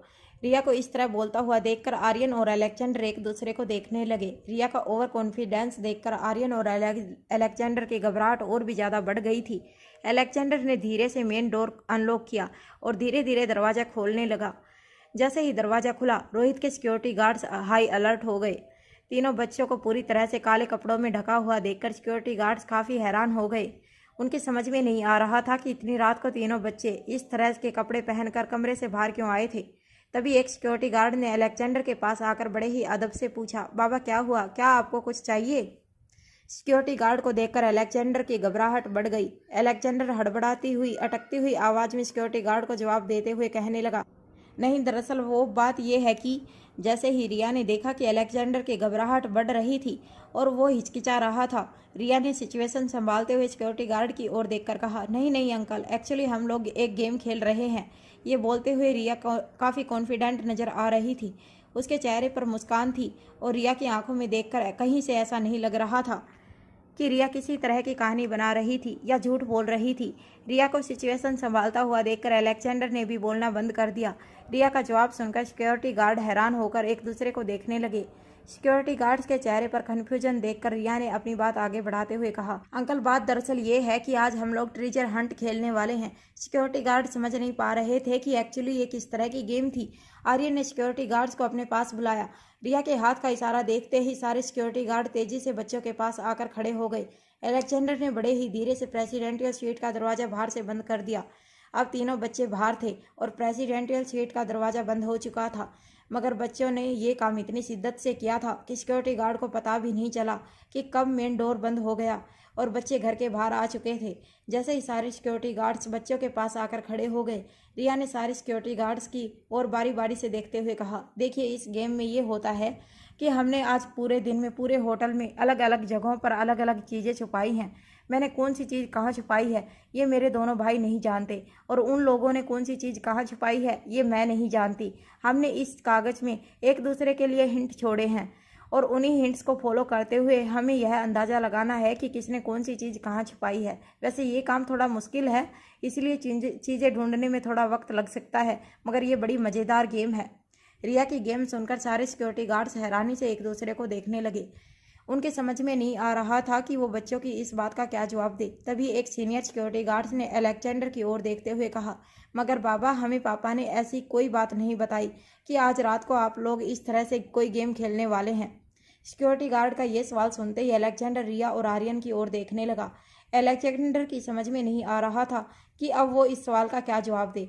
हालांकि हर सवाल के जवाब अलेक्जेंडर ने खुद बनाए थे और अपने भाई और बहन को अच्छी तरह से समझाते हुए कहा था कि कोई भी बात कहने पर अगर किसी भी तरह का सवाल पूछा जाए तो उसका जवाब क्या देना है। मगर जब सही वक्त आया और सिक्योरिटी गार्ड ने सवाल पूछा तो खुद अलेक्जेंडर ही अपना बनाया हुआ जवाब भूल गया। आर्यन भी घबराया हुआ चुपचाप खड़ा था और कभी रिया को देख रहा था तो कभी अलेक्जेंडर को। मगर रिया ने फिर से सिचुएशन अपने हाथ में लेते हुए कहा, पापा ने आपको नहीं बताया कि आज रात हम लोग ट्रेजर हंट गेम खेलने वाले हैं? कमाल करते हैं पापा। अरे काम की चीज़ें भूल जाते हैं तो ठीक है, मगर हमारी गेम के बारे में कैसे भूल सकते हैं पापा? और अब देखो पापा तो मम्मा के साथ गहरी नींद में सो गए। सिक्योरिटी गार्ड की समझ में नहीं आ रहा था कि वो क्या करे। उनके मालिक गहरी नींद में सो गए थे। ये बात सुनते ही उनके चेहरे पर कन्फ्यूजन बढ़ रहा था। बच्चे सिक्योरिटी गार्ड्स के बीच से रास्ता बनाकर सीधे स्टेयरकेस की ओर जाने लगे। सारे सिक्योरिटी गार्ड एक दूसरे को देख रहे थे कि बच्चों को ऐसा करने से उन्हें रोकना चाहिए या नहीं। अलेक्जेंडर और आर्यन की दिल की धड़कनें तेज हो रही थी, मगर रिया दोनों का हाथ पकड़कर दोनों को स्टेयरकेस की ओर बड़े ही आराम से और कॉन्फिडेंटली ले जा रही थी। बच्चे के पास पहुंचे एक सिक्योरिटी गार्ड ने बच्चों को रोकते हुए कहा, 1 मिनट बेबी। सिक्योरिटी गार्ड की बात सुनते ही रिया बड़े ही कॉन्फिडेंटली अपनी जगह पर ठहर गई और मुड़कर उस सिक्योरिटी गार्ड की ओर देखने लगी। रिया को देखते ही उस सिक्योरिटी गार्ड ने कहा, बेबी आप लोग इतनी रात को गेम खेलना चाहती हो, कोई बात नहीं, मगर हम में से कुछ लोग आपके साथ रहेंगे। सिक्योरिटी गार्ड की ये बात सुनकर अलेक्जेंडर और आर्यन एक दूसरे को देखने लगे। हालांकि अलेक्जेंडर ने इस सवाल का भी जवाब बनाकर रखा था, मगर वो अब जान चुका था कि इतनी कॉन्फिडेंटली अपने से इतने बड़े लोगों के सामने झूठ बोलना उसके बस की बात नहीं थी। और आज अलेक्जेंडर को इस बात का भी अंदाजा हो गया था कि क्यों इतनी शरारतें करने के बावजूद रिया हमेशा ही बड़ों की डांट फटकार से बच जाती थी और दोनों भाई हमेशा ही अपने पापा की चपेट में आ जाते थे। सिक्योरिटी गार्ड की बात सुनते ही रिया ने बड़े ही कॉन्फिडेंस से सिक्योरिटी गार्ड से कहा, ठीक है, आप लोग हमारे पीछे आइए, वी डोंट माइंड। ये कहने के बाद रिया ने अपने भाइयों की ओर मुड़कर देखा और उन्हें आंख मारी। इशारा मिलते ही तीनों बच्चों ने अपने चेहरे पर लगा मास्क पूरी तरह से अपने चेहरे पर लगा दिया और धीरे धीरे स्टेयरकेस से उतरने लगे। बच्चों को स्टेयरकेस से उतरता हुआ देखकर 4-5 सिक्योरिटी गार्ड तेजी से उनके पीछे जाने लगे। एक सिक्योरिटी गार्ड ने बच्चों की ओर देखकर पूछा, बच्चों क्या मैं जान सकता हूँ आप लोगों ने इस तरह के कपड़े क्यों पहन रखे हैं और ये चेहरे पर इस तरह का काला मास्क डालने का क्या मतलब है? क्या गेम में ये रूल होता है कि इस तरह के कपड़े पहनने हैं? तीनों बच्चे इस तरह के काले कपड़ों में लगभग एक जैसे लग रहे थे। ये कहना बहुत मुश्किल था कि कौन से नकाब के पीछे कौन सा बच्चा था। तभी रिया ने फिर से इस बात का जवाब देते हुए कहा, ऐसा इसलिए अंकल क्योंकि ट्रेजर ढूंढते वक्त हमें ये पता नहीं होना चाहिए कि कौन सा प्लेयर कौन सा ट्रेजर ढूंढ रहा है। इसीलिए तो हम तीनों ने लगभग एक जैसे कपड़े पहन रखे हैं ताकि हम तीनों जब एक दूसरे के सामने आ जाएं तो हमें ये ना पता चले कि सामने कौन है।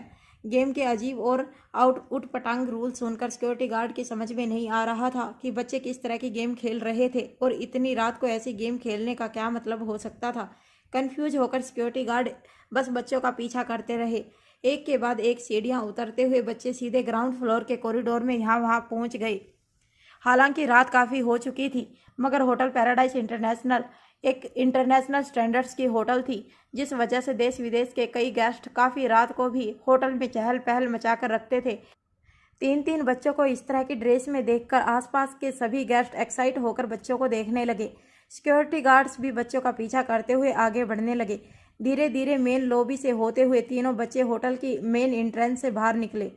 बच्चों को एंट्रेंस से बाहर निकलता हुआ देखकर सिक्योरिटी गार्ड हैरान होकर एक दूसरे को देखने लगे। सिक्योरिटी गार्ड को समझ नहीं आ रहा था कि बच्चे आखिर किस तरह की गेम खेल रहे थे और उसके लिए होटल से बाहर जाने की उन्हें क्या ज़रूरत थी। बच्चे जैसे ही मेन डोर की सीढ़ियां उतरने लगे, एक सिक्योरिटी गार्ड ने बच्चों को रोकते हुए कहा, रुक जाओ बच्चों। जैसे ही सिक्योरिटी गार्ड की आवाज़ बच्चों के कानों पर पड़ी, पहले तो अलेक्जेंडर और आर्यन अपनी अपनी जगह पर बिल्कुल जम गए। कुछ कदम आगे बढ़ने के बाद रिया भी अपनी जगह पर रुकी और पीछे मुड़कर सिक्योरिटी गार्ड्स को देखने लगी। भले ही तीनों बच्चों ने एक जैसे कपड़े पहने थे और तीनों के चेहरे पर काले मास्क थे, मगर अब तक सिक्योरिटी गार्ड बॉडी लैंग्वेज और कॉन्फिडेंस से इतना तो समझ गए थे कि जो सबसे आगे चल रही थी वो रिया थी। अपने दोनों हाथ कमर पर रखते हुए रिया ने सिक्योरिटी गार्ड से कहा, अब क्या हुआ अंकल?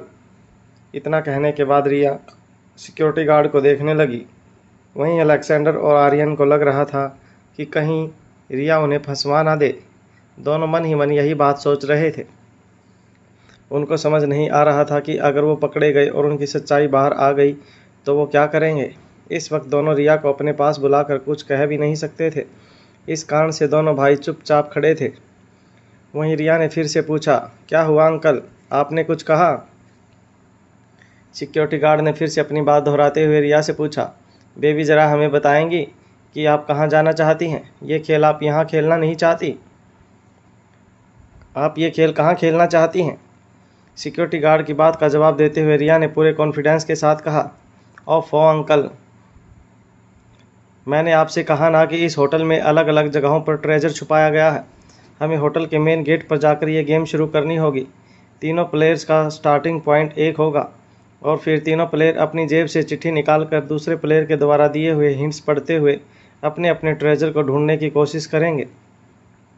सिंपल सी तो गेम है अंकल, आपको इसमें क्या समझ में नहीं आ रहा, बताइए। इतना कहकर रिया चुप हो गई और उस गार्ड को देखने लगी। वहीं वो गार्ड अब खामोश हो गया था। रिया ने अपनी बात इस तरह से रखी थी कि गार्ड अब कुछ नहीं बोल पा रहा था। सिक्योरिटी गार्ड की समझ में नहीं आ रहा था कि वो बच्चों को आगे बढ़ने से कैसे रोके, मगर सिक्योरिटी गार्ड की बात का जवाब देने के बाद रिया मुड़ी और बड़े ही कॉन्फिडेंटली बिल्डिंग गेट से मेन एंट्रेंस की ओर अपने कदम आगे बढ़ाने लगी। गार्ड चुपचाप खड़ा था। वहीं अपनी बहन को आगे जाता हुआ देखकर अचानक दोनों भाइयों ने अपने होश संभाले और अपनी बहन के पीछे पीछे अपने कदम आगे बढ़ाने लगे। दोनों भाई मन ही मन खुश भी हो रहे थे, तो वहीं उनके मन में एक चिंता भी थी। अलेक्जेंडर खुद को रिया और आर्यन से बड़ा समझता था, पर इस वक्त रिया बड़े होने वाला फर्ज निभा रही थी और दोनों भाइयों को गार्ड के सवालों से बचाकर बाहर ले जा रही थी। मेन गेट पर पहुंचते ही तीनों बच्चे एक साथ एक जगह पर रुक गए और मुड़कर अपने पीछे चल रहे सिक्योरिटी गार्ड की ओर देखने लगे। गार्ड्स बच्चों को देखकर काफ़ी हैरान थे। उन्होंने ना तो कभी इस तरह की कोई गेम सुनी थी और ना ही इस गेम के बारे में उन्हें कुछ पता था। मगर तीनों सिक्योरिटी गार्ड जो बच्चों को पीछा करते हुए नीचे तक आए थे, वो जानते थे कि ऊंचे खानदान के बच्चों की गेम्स भी काफ़ी ऊटपटांग होती थी, जिन्हें समझना उनके बस की बात नहीं थी। मेन गेट पर पहुंचने के बाद तीनों बच्चे सिक्योरिटी गार्ड्स की ओर बढ़ गए। रिया कुछ देर तक अपनी कमर पर दोनों हाथ रखकर सिक्योरिटी गार्ड्स के सामने देखती रही। हालांकि बच्चों ने मास्क पहन रखा था, इसलिए सिक्योरिटी गार्ड ये समझ नहीं पा रहे थे कि बच्चे दरअसल सिक्योरिटी गार्ड्स की ओर देख रहे थे। वो इंतज़ार कर रहे थे कि कब बच्चे अपनी गेम शुरू करेंगे। तभी रिया ने अपने दोनों भाइयों को अलग अलग डायरेक्शन में उंगलियां दिखाई। दोनों भाइयों के जैसे ही इशारा मिला, दोनों भाई अलग अलग दिशाओं की ओर दौड़ लगाने लगे। तीनों बच्चे अलग अलग दिशाओं में दौड़ रहे थे। सिक्योरिटी गार्ड तीनों बच्चों को इस तरह भागते हुए देखकर काफ़ी कंफ्यूज हो गए। तुरंत अपना होश संभालते हुए तीनों सिक्योरिटी गार्ड एक एक बच्चे के पीछे दौड़ लगाकर गार्डन की ओर जाने लगे। होटल पैराडाइज इंटरनेशनल की मेन बिल्डिंग के सामने एक बेहद ही बड़ा और शानदार गार्डन था, जहां पर अक्सर लोग शादियां और अपने दूसरे सेलिब्रेशन किया करते थे। आज वहां पर किसी भी तरह का फंक्शन नहीं था, जिसकी वजह से पूरा गार्डन खाली नजर आ रहा था। मगर होटल पैराडाइज इंटरनेशनल में रोशनी की कोई कमी नहीं थी। दिन रात हमेशा लोगों की चहल पहल से भरा होटल पैराडाइज इंटरनेशनल हमेशा ही किसी शादी के मंडप की तरह सजाया हुआ नजर आता था। सिक्योरिटी गार्ड पागलों की तरह बच्चों के पीछे दौड़ लगा रहे थे। कभी बच्चे दाएं मुड़ जाते हैं तो कभी बाएं मुड़ जाते। बच्चों को फॉलो करना सिक्योरिटी गार्ड्स के लिए आसान नहीं था। सिक्योरिटी गार्ड्स की समझ में यह भी नहीं आ रहा था कि जब बच्चे आपस में एक दूसरे से टकराकर अलग अलग दिशा में वापस दौड़ लगाते थे तो वो कौन से बच्चे को फॉलो करे। ये बात उनकी भी समझ में नहीं आ रही थी। तीनों बच्चों ने एक ही तरह के कॉस्ट्यूम पहने थे और मास्क भी बिल्कुल एक जैसा था, जिसकी वजह से बच्चों के बीच में फ़र्क महसूस कर पाना बेहद मुश्किल हो गया था। बच्चे अचानक दौड़ते दौड़ते मुड़ जाते और फिर से एक दूसरे की तरफ दौड़ने लगते। एक दो बार बच्चों की वजह से सिक्योरिटी गार्ड एक दूसरे से भी टकराकर ज़मीन पर गिर गए। सिक्योरिटी गार्ड्स को बच्चों के पीछे इस तरह से दौड़ लगाते हुए देखकर होटल में आने जाने वाले गेस्ट भी कभी ज़ोर ज़ोर से हंसने लगते। खुद सिक्योरिटी गार्ड्स को अपनी सिचुएशन काफ़ी ज़्यादा एम्बैरेसिंग लग रही थी, मगर वो जानते थे कि वो अपनी ड्यूटी निभा रहे थे। रोहित ने स्ट्रिक्ट इंस्ट्रक्शंस दे रखे थे कि चाहे कुछ भी हो जाए, सिक्योरिटी गार्ड बच्चों से अपनी नज़र कभी नहीं हटाएंगे और अपनी उसी ड्यूटी को फॉलो करते हुए सिक्योरिटी गार्ड बच्चों का पीछा कर रहे थे।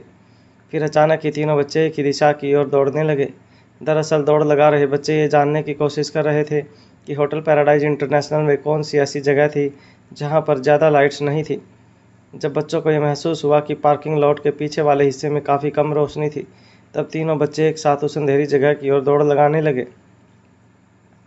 बच्चों का पीछा कर रहे सिक्योरिटी गार्ड्स ने अपना होश संभाला और बच्चों के पीछे उस अंधेरी जगह की ओर जाने लगे। सिक्योरिटी गार्ड एक चीज़ नहीं समझ पाए थे और वो ये थी कि इतनी देर तक अपने पीछे पीछे सिक्योरिटी गार्ड्स को भगाकर बच्चों ने उनकी पूरी एनर्जी पूरी तरह से ड्रेन कर दी थी। बच्चों की एनर्जी के सामने सिक्योरिटी गार्ड्स की एनर्जी काफ़ी ज़्यादा कम थी, इसलिए हाँफते हुए सिक्योरिटी गार्ड धीरे धीरे उस अंधेरी जगह पर पहुँचे जहाँ उन्होंने बच्चों को जाते हुए देखा था। मगर वहाँ जाते ही उन्होंने जो देखा वो देखकर उनकी आंखें फटी की फटी रह गई। उस अंधेरी जगह के पास एक फेंसिंग थी, जिसके बाद मनाली के जंगलों की झाड़ियाँ शुरू हो जाती थी। जब सिक्योरिटी गार्ड उस अंधेरे कोने से पहुँचे तब उन्होंने देखा कि बच्चे वहाँ कहीं नज़र नहीं आ रहे थे। फेंसिंग के तारें अभी भी हिल रही थी, जिसका मतलब ये था कि फेंसिंग फांद कर बच्चे होटल से बाहर निकल गए थे। झूलती हुई फेंसिंग को देखकर तीनों सिक्योरिटी गार्ड्स की सांसें एक साथ अटक गई। तीनों एक साथ आगे बढ़कर फेंसिंग से झांककर ये देखने की कोशिश कर रहे थे कि बच्चे आखिर कहाँ गए, मगर झाड़ियों के बीच उन्हें बच्चे कहीं नज़र नहीं आ रहे थे। जंगलों की ओर काफ़ी अंधेरा होने की वजह से उनके लिए बच्चों को देखना बेहद मुश्किल हो गया था। गार्ड्स भी जानते थे कि बच्चों ने भी काले रंग के कपड़े पहन रखे थे, जिसकी वजह से उन्हें देखना बहुत मुश्किल होने वाला था। तीनों सिक्योरिटी गार्ड का गला सूखने लगा था। वो अच्छी तरह से जानते थे कि अगर बच्चे होटल के प्रीमिस से बाहर निकले, ये बात किसी तरह उनके चीफ सिक्योरिटी गार्ड को पता चली तो उनके साथ वो क्या करेगा उसका अंदाज़ा भी वो नहीं लगा सकते थे। तीनों झाड़ियों के बीच से होते हुए जंगल की तरफ दौड़ लगाकर बच्चों को ढूंढने की कोशिश करने लगे। तीनों ज़ोर ज़ोर से बच्चों का नाम पुकारते हुए बच्चों को ढूंढ रहे थे, मगर अंधेरे में उन्हें बच्चे कहीं नज़र नहीं आ रहे थे और ना ही बच्चों के पैरों की सरसराहट उन्हें सुनाई दे रही थी। तीनों के दिल की धड़कनें काफ़ी ज़्यादा तेज़ हो गई थी। वो जानते थे कि बच्चों का गायब होना होटल पैराडाइज इंटरनेशनल के अंदर क्या परिणाम ला सकता था। काफ़ी देर तक ढूंढने के बावजूद अंधेरे जंगल में उन्हें बच्चे कहीं नज़र नहीं आ रहे थे। तीनों काफ़ी देर तक बच्चों को आवाज़ लगाकर बच्चों को ढूंढने की कोशिश करने लगे, मगर उन्हें बच्चे कहीं नज़र नहीं आ रहे थे। यार, कहाँ गए वो बच्चे? मुझे बहुत डर लग रहा है, पहले गार्ड ने डरते हुए कहा। उसकी हालत ख़राब हो गई थी, उसके माथे से पसीना बह रहा था, उसके हाथ पांव भी कांप रहे थे। उसकी बात सुनते ही दूसरे गार्ड ने हाँफते हुए कहा, मुझे समझ नहीं आ रहा है कि क्या वो लोग अभी भी गेम खेल रहे हैं और इसलिए इस तरफ आए हैं, या फिर बात कुछ और ही है। अपने साथी की बात सुन पहले गार्ड ने झल्ला कर कहा, तुम बेवकूफ़ हो क्या? वो बच्चे हमें चकमा देकर भाग निकले, पर उन्होंने ऐसा क्यों किया, ये बात समझ नहीं आई। आखिर क्या कारण हो सकता है? फिर अचानक तीनों में से एक सिक्योरिटी गार्ड की नज़र जंगल से जुड़े एक रास्ते पर पड़ी। जब वो तीनों जंगल से होते हुए उस रास्ते की ओर पहुँचे तब उन्होंने देखा कि जंगलों से होते हुए वो लोग मेन रोड पर आ पहुँचे, जहाँ से मनाली के बाहर जाने वाला हाईवे जुड़ता था। वो तीनों एक दूसरे को देखकर एक दूसरे के चेहरे की घबराहट अच्छी तरह से महसूस कर पा रहे थे। अब उनके पास और कोई चारा नहीं था, तो अब क्या किया जाए? कुछ सोच भी रहे हो या नहीं? पहले गार्ड ने अपने दोनों साथियों की ओर देखकर कहा। उसकी बात सुन उसके दोनों साथियों ने ना में सिर हिला दिया। ये देख, पहला वाला बोला, इस तरह ना में सिर हिलाने से काम नहीं चलेगा, कुछ ना कुछ करना होगा, नहीं तो हम मुसीबत में पड़ जाएंगे। ये सुनते ही दोनों गार्ड ने एक साथ कहा, शायद अब हमें चीफ को ये बात बता देनी चाहिए, वही अब कुछ करेंगे। तीनों गार्ड जानते थे कि बच्चे गायब हो गए थे और उन तीनों के लिए बच्चों को इस वक्त ढूंढना बेहद मुश्किल होने वाला था। अपने दोनों साथी की बात सुनकर उस गार्ड ने पहले तो सोचा, फिर उसे ऐसा लगा कि ये बहुत जल्दबाजी होगी। उसने जब ये बात अपने साथियों को बताई तो उसके दोनों साथियों ने कहा, नहीं, अगर हमने अभी चीफ को कुछ नहीं बताया तो फिर हम परेशानी में फंस जाएंगे, इसलिए जो भी है चीफ को बता देते हैं, फिर देखते हैं वो क्या कहते हैं। अपने दोनों साथियों की बात सुनकर उस पहले वाले सिक्योरिटी गार्ड ने जल्दी से अपनी कमर पर लगे वॉकी टॉकी को निकाला और अपने चीफ सिक्योरिटी गार्ड को कहा, सर, इट्स एन एमरजेंसी। तीनों बच्चे अचानक ही हमारी नज़रों के सामने से गायब हो गए हैं। ये बात सुनते ही चीफ सिक्योरिटी गार्ड की आवाज़ वॉकी टॉकी पर सुनाई देने लगी। ये क्या कह रहे हो तुम लोग अपने होश में तो हो ना? अपने चीफ सिक्योरिटी गार्ड की डांट सुनते ही उस सिक्योरिटी गार्ड की सांसें तेज हो गई। किसी तरह अपनी घबराहट को कंट्रोल करते हुए उसने अपने सीनियर की बात का जवाब देते हुए कहा, सर हम लोग होटल के बाहर वाली उस सड़क पर हैं जहां से मनाली के बाहर जाने वाला हाईवे मिलता है। अपने साथी की बात सुनते ही चीफ सिक्योरिटी ऑफिसर ने जोर से आवाज़ लगाते हुए कहा, क्या कर रहे हो तुम लोग वहाँ? बच्चे होटल के बाहर कैसे जा सकते हैं? क्या तुम लोग जानते भी हो अगर रोहित सर को पता चला तो क्या हो सकता है? कुछ भी हो जाए। पूरी की पूरी टीम अलर्ट कर दो। सारे के सारे सिक्योरिटी गार्ड को होटल के बाहर भेज दो और रोहित सर को पता चले इससे पहले बच्चों को ढूंढकर वापस होटल ले आओ। It's an emergency. अपने चीफ सिक्योरिटी ऑफिसर की कमांड सुनते ही तीनों सिक्योरिटी गार्ड मनाली से बाहर जाने वाले हाईवे की ओर जोर जोर से दौड़ लगाने लगे। तीनों अपने शरीर की पूरी ताकत लगाकर बच्चों को ढूंढने के लिए आगे दौड़ लगाने लगे। काफ़ी देर तक दौड़ने के बाद वो हाँफ कर एक जगह पर खड़े हो गए, मगर उन्हें पूरे हाईवे पर बच्चे कहीं नहीं दिखाई दे रहे थे। उनकी समझ में नहीं आ रहा था कि 3 छोटे छोटे बच्चे अचानक इतनी तेज़ी से कहाँ गायब हो गए थे। उनका चीफ सिक्योरिटी ऑफिसर बार बार वॉकी टॉकी पर यह पूछ रहा था कि बच्चे कहीं दिखाई दिए या नहीं। तीनों सिक्योरिटी ऑफिसर्स की सांसें फूलने लगी थी और मन में डर भी इतना बैठ गया था कि उन्हें समझ में नहीं आ रहा था कि वो अपने सीनियर को क्या जवाब दे। मगर किसी तरह एक सिक्योरिटी ऑफिसर ने अपनी कमर से वॉकी टॉकी निकाल कर हाँफते हुए अपने सीनियर से कहा, सर बच्चे कहीं दिखाई नहीं दे रहे हैं। हमारी समझ में नहीं आ रहा है कि बच्चे इतनी जल्दी कहाँ गायब हो गए। ये बात कहते ही उस सिक्योरिटी ऑफिसर को वॉकी टॉकी के जरिए अपने सीनियर की एक बड़ी सी चीख सुनाई दी। कुछ देर तक वो सीनियर ऑफिसर ज़ोर ज़ोर से वॉकी टॉकी पर बस चीखता चिल्लाता रहा, जिसके बाद उसने बच्चों का पीछा कर रहे तीनों सिक्योरिटी ऑफिसर से कहा, तुम सब एक नंबर के निकम्मे हो। अरे छोटे से बच्चे भी तुम्हारी आंखों में चकमा देकर भाग गए। पता नहीं मैंने तुम्हें क्यों इतनी बड़ी जिम्मेदारी सौंपी। तुम तीनों एक नंबर के निकम्मे। तुम जानते भी नहीं कि तुम्हारी इस गलती की वजह से बच्चे कितनी बड़ी मुसीबत में पड़ सकते हैं। और अगर बच्चों को एक छोटी सी खरोंच भी आई ना, तो तुम नहीं जानते कि रोहित मारवा हमारी क्या हालत करेंगे। इतना कहने के बाद चीफ शांत हो गया। वो खुद बहुत ज़्यादा परेशान हो गया था। उसे पहले तो इस चीज़ पर विश्वास नहीं हो रहा था कि तीनों बच्चे उसके 3 गार्ड्स को चकमा देकर भाग निकले थे, और फिर वो भी रात के इस वक्त। वहीं तीनों सिक्योरिटी ऑफिसर्स अब और भी ज़्यादा परेशान हो गए थे। रोहित मारवा का नाम सुनते ही तीनों सिक्योरिटी ऑफिसर्स के हाथ पैर ठंडे पड़ने लगे। वो जानते थे कि रोहित मारवा कितना पावरफुल आदमी था और वो अपने परिवार, खास करके अपने बच्चों से कितना प्यार करता था। वो तो इस बात को सोचकर ही काँप जाते थे कि जब रोहित मारवा को पता चलेगा कि इतनी देर रात बच्चे बड़े ही आराम से अपने प्रेसिडेंशियल सूट से निकलकर सिक्योरिटी ऑफिसर्स के सामने इस तरह से गायब हो गए, तो रोहित मारवा उनकी क्या हालत करेगा। तीनों गार्ड्स अब मन ही मन अपने भगवान को याद करने लगे। उन्हें अब रोहित मारवा से वही बचा सकता था और कोई नहीं। मगर डरे सहमे सिक्योरिटी गार्ड्स की समझ में एक बात नहीं आ रही थी कि आखिर बच्चे इतनी जल्दी गायब कैसे हो गए थे। मनाली से दिल्ली की तरफ जा रहे हाईवे के ऊपर इक्का दुक्का गाड़ियाँ चल रही थी, जो फुल स्पीड में चल रही थी। तभी एक गाड़ी वाले की नज़र अपनी बगल में रोलर स्केटिंग पर आगे बढ़ रहे थे 3 बच्चों पर पड़ी। तीनों बच्चों ने एक ही जैसे काले कपड़े पहन रखे थे और चेहरे पर काले मास्क थे। हाइट से पता चलता था कि वो तीनों बच्चे थे, वरना अगर रात के अंधेरे में कोई इस तरह का नज़ारा देख ले तो उस इंसान को पक्का यकीन हो जाए कि इस तरह से तो सिर्फ हॉलीवुड की फिल्मों में विलन चोरियां किया करते थे। रिया, अलेक्जेंडर और आर्यन तीनों ही रोलर स्केटिंग पर तेज़ी से हाईवे के स्पॉट रोड पर आगे बढ़ रहे थे। तीनों बच्चों के बीच की टीम का तालमेल इतना अच्छा था कि तीनों एक जैसी मूवमेंट करके लगातार एक ही स्पीड में आगे बढ़ रहे थे। बच्चों के बीच इस तरह का तालमेल देखकर आसपास से गुजरने वाली कार्स भी काफ़ी हैरान रह गई। कार चला रही एक लड़की ने बच्चों के पास कार धीमी करते हुए अपना शीशा नीचे उतार कर पूछा, अरे बच्चों, इस तरह इतनी रात को कहाँ जा रहे हो तुम लोग? आई नो तुम बहुत अच्छी स्केटिंग करते हो, मगर तुम्हारे साथ इस वक्त किसी बड़े का होना बहुत ज़रूरी है। ये जगह बहुत ख़तरनाक है। रिया, अलेक्जेंडर और आर्यन तीनों ही अच्छी तरह से जानते थे कि कार चला रही लड़की उनकी सिक्योरिटी को लेकर काफ़ी परेशान थी और इसीलिए बच्चों से इस तरह की बात कह रही थी। मगर इस वक्त बच्चों के सिर पर एक अलग ही जुनून सवार था। वो किसी भी हालत में पुरानी गुलेरिया हाउस में जाकर ये पता करना चाहते थे कि आखिर रात के अंधेरे में गुलेरिया हाउस की खंडर बन चुकी हवेली में कौन आता था। जिनका नामो निशान इस दुनिया में तो नहीं था, मगर जिस इंसान की शक्ल रिया को काफ़ी जानी पहचानी लगती थी। तीनों बच्चों को इस बात का डर भी था कि कहीं वो लड़की तीनों बच्चों को रोक कर उनके पूरे मिशन पर पानी न फेर दे।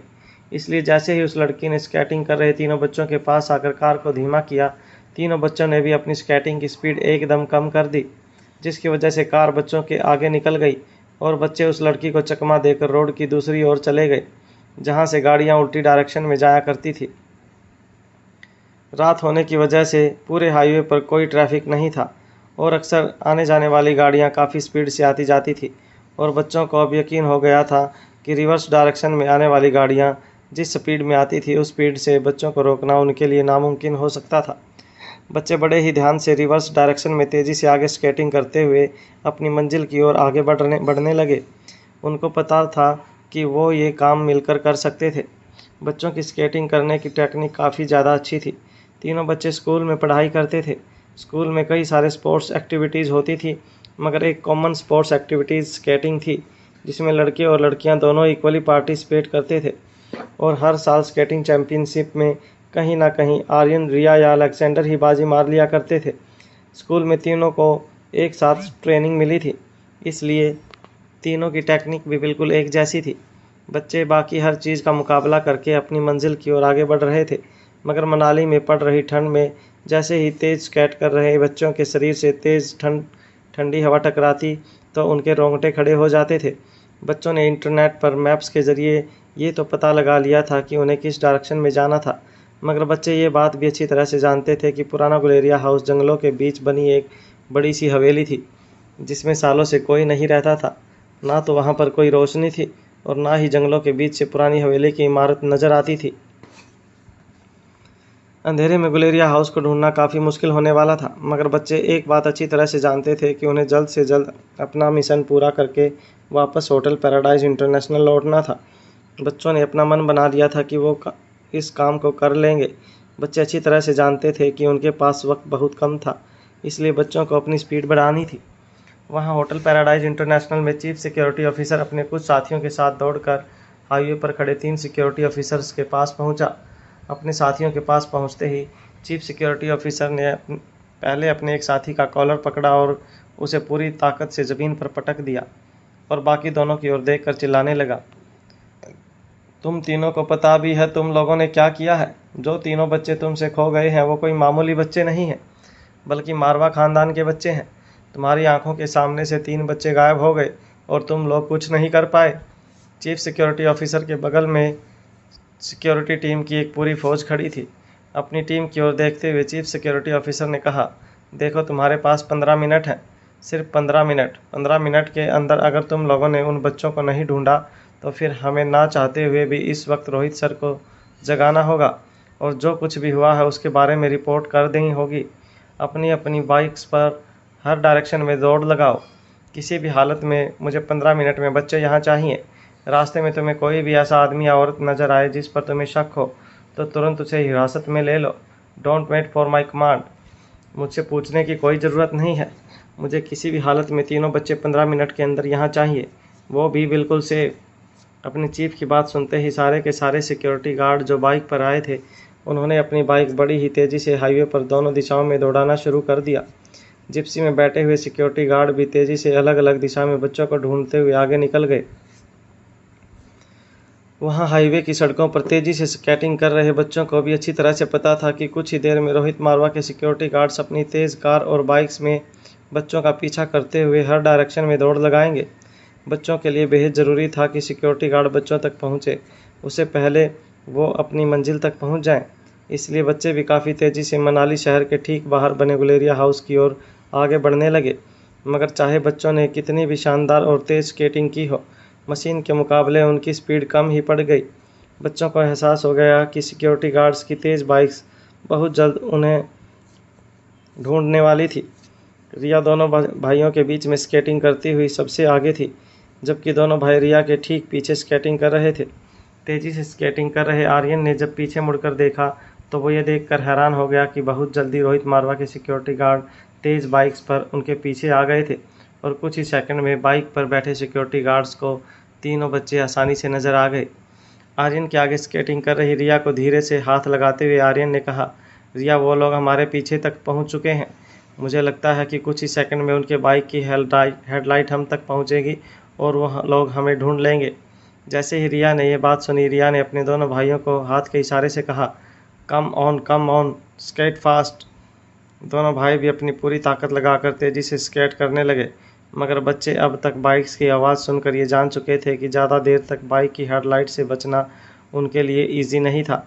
जब बच्चों को एहसास हुआ कि बाइक तेज़ी से उनकी तरफ आगे बढ़ रही थी, तब तीनों बच्चे अचानक ही अपने घुटने झुकाकर बैठ गए।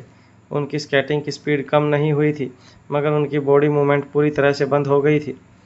उनकी स्केटिंग के पहिए तो तेज़ी से आगे आगे घूम रहे थे, मगर काले मास्क, काले कपड़े और बिना किसी मूवमेंट के अंधेरे रास्ते पर उन्हें स्पॉट करना बेहद मुश्किल हो गया था। फिर जब रिया और अलेक्जेंडर ने देखा कि सड़क के किनारे उन्हें एक बड़ा सा पेड़ अपनी ओर आता हुआ महसूस हुआ, तो उन्हें अचानक ही एक प्लान सूझा। पेड़ के नज़दीक आते ही तीनों बच्चों ने अपनी स्केटिंग को ब्रेक लगा दिया और पेड़ के पीछे जाकर छुप गए। बच्चे ज़ोर ज़ोर से हाँफ रहे थे।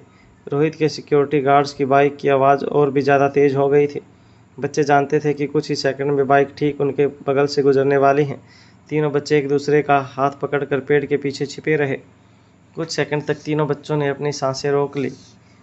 बच्चे भले ही जंगल के बीचों बीच खुले आसमान के नीचे सांस ले सकते थे, मगर इस वक्त उनके दिल की धड़कनें इतनी तेज़ हो गई थी कि उन्हें लग रहा था जैसे वो सर से लेकर पाँव तक पानी में डूब गए हों। कुछ ही देर में 3 से 4 बाइक्स हाईवे के रास्ते से बच्चों के पेड़ के बगल के आगे निकल गई। अब बच्चों के कानों पर बाइक से दूर जाने की आवाज़ पड़ रही थी।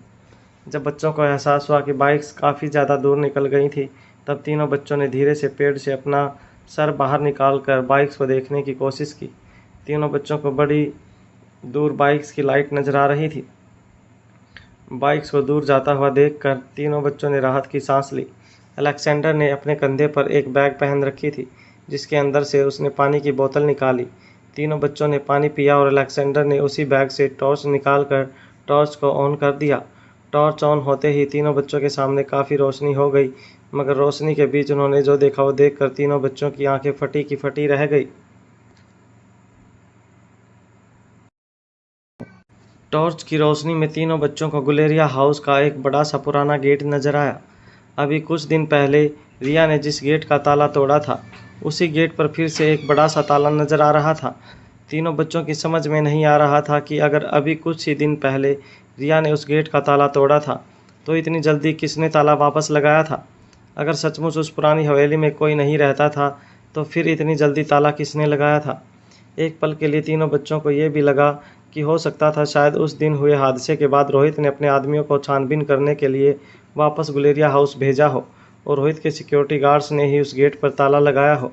इसलिए उस बात पर ज़्यादा ध्यान न देते हुए तीनों बच्चे धीरे धीरे अपनी जगह से खड़े हुए और गुलेरिया हाउस की मेन गेट की ओर अपने कदम आगे बढ़ाने लगे। बच्चे बड़े ही धीरे और हल्के कदमों से आगे बढ़ रहे थे। वो जानते थे कि उनकी छोटी सी एक चूक अंदर बैठे इंसान को अलर्ट कर सकती थी, और वो पिछली बार की तरह ही बच्चों को चकमा देकर भाग निकलने में कामयाब हो सकता था। अब तक तीनों बच्चे ये भी जान चुके थे कि ये भी कोई किस्मत का खेल ही था कि तीनों बच्चे उसी जगह पर आकर रुके थे जहां गुलेरिया हाउस की पुरानी हवेली मौजूद थी। अगर बच्चे रोहित मारवा के सिक्योरिटी गार्ड्स के डर में वहां रुके ना होते, तो शायद वो गुलेरिया हाउस को पीछे छोड़ के आगे निकल गए होते। ऐसे में बच्चे रास्ता भटक सकते थे, और अगर ऐसा हो जाता तो ना सिर्फ उनका मिशन हमेशा हमेशा के लिए ख़त्म हो जाता, बल्कि उन्हें वापस होटल पैराडाइज इंटरनेशनल पहुंचने में भी काफ़ी दिक्कत होती, और वहां पहुंचने के बाद रोहित और अनिका से जो डांट पड़ती वो अलग। बच्चे अच्छी तरह से जानते थे कि सिक्योरिटी गार्ड्स भी इतनी जल्दी रोहित को बच्चों की गुमशुदगी की बात कहने नहीं वाले थे। बच्चे अब इतने भी छोटे नहीं थे कि वो ये बात न समझ पाए कि उनके पापा कितने पावरफुल थे और लोग उनके पापा से कितने डरते थे। तीनों बच्चे धीरे धीरे मेन गेट की ओर अपने कदम आगे बढ़ाने लगे। अलेक्जेंडर ने टॉर्च की लाइट भी बंद कर दी थी। तीनों बच्चे जानते थे कि अगर उन्हें हवेली के अंदर छिपे इंसान को रंगे हाथों पकड़ना था, तो उन्हें काफ़ी अलर्ट रहना होगा, और उन्हें किसी भी तरह की कोई आहट या सिग्नल नहीं देनी थी अंदर बैठे इंसान को। पुराने लोहे के गेट पर काफ़ी बड़ा ताला नज़र आ रहा था, और तीनों बच्चे अब ये सोच में पड़ गए थे कि वो हवेली के अंदर कैसे दाखिल होंगे। वो जानते थे कि अगर लोहे के गेट पर उन्होंने चढ़ने की कोशिश की, तो लोहे के गेट के हिलने की आवाज़ सुनकर अंदर बैठा इंसान चौकन्ना हो सकता था। आसपास भी काफ़ी अंधेरा था, इसलिए किसी भी तरह का एंट्री पॉइंट ढूंढ पाना भी बच्चों के लिए काफ़ी मुश्किल था।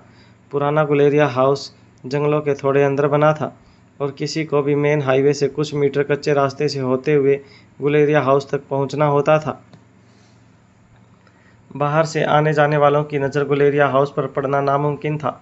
एक ज़माना था जब गुलेरिया हाउस के आसपास का एरिया मेंटेन किया जाता था, जिसकी वजह से आसपास से गुजरने वाले लोगों को ये पता चलता था कि हाईवे से जुड़ती हुई ये कच्ची सड़क जो उन्हें गुलेरिया हाउस तक ले सकती थी। मगर गौतम गुलेरिया के मरने के बाद और अनुकरण फार्मास्यूटिकल्स बंद होने के बाद पुराने गुलेरिया हाउस की देख रेख करने वाला कोई नहीं था। आसपास झाड़ियाँ इतनी ज़्यादा बढ़ गई थी और रोशनी ना होने की वजह से अब आसपास से गुजरने वाले लोगों का गुलेरिया हाउस पर नज़र पड़ना नामुमकिन था। गेट पर खड़े बच्चों को बारी बारी से हाईवे से गुजरती हुई मोटर बाइक्स की आवाज़ सुनाई दे रही थी, मगर अब तक बच्चे कॉन्फिडेंट थे कि मोटर बाइक से गुजरने वाले अगर रोहित के सिक्योरिटी गार्ड्स भी हैं तो उनकी नज़र इस तरफ पड़ना बेहद मुश्किल था। बच्चों के दिल की धड़कनें तेज़ थी। वो किसी भी तरह गुलेरिया हाउस के अंदर पहुंचना चाहते थे, मगर किस तरह से वो गुलेरिया हाउस की फेंसिंग के उस पार पहुंचे, ये बात उनकी समझ में नहीं आ रही थी। तभी अलेक्जेंडर को एक आइडिया आया। अलेक्जेंडर ने गेट के बगल एक छोटी सी दीवार देखी। उस दीवार की हाइट इतनी थी कि अगर कोई एक बच्चा नीचे खड़ा रहे और दूसरा बच्चा उसके कंधे पर पाँव रखे तो वो बिना कोई आवाज़ किए दीवार कूद कर उस तरफ पहुंच सकता था। ये आइडिया दिमाग में आते ही अलेक्जेंडर उस दीवार के पास जाकर खड़ा हो गया, मगर तभी अलेक्जेंडर के दिमाग में एक और बात आई। अगर ऐसा हुआ तो फिर जो बच्चा आखिर में दीवार के पास खड़ा होगा उसे सहारा देने के लिए कोई नहीं होगा। अलेक्जेंडर का रिएक्शन देखकर आर्यन और रिया भी समझ गए कि अलेक्जेंडर किस तरह की प्लानिंग कर रहा था। तीनों बच्चे अब समझ गए थे कि अगर बिना आवाज़ किए उन लोगों को गुलेरिया हाउस की पुरानी हवेली में घुसना था तो तीनों में से एक बच्चे को वहीं बाहर खड़े होकर दो बच्चों के बाहर लौटने का इंतजार करना होगा। तीनों बच्चे खामोशी से एक दूसरे को देखते रहे थे। ऐसा लग रहा था जैसे तीनों आंखों ही आंखों में एक दूसरे के साथ कोई गहरा डिस्कशन कर रहे थे।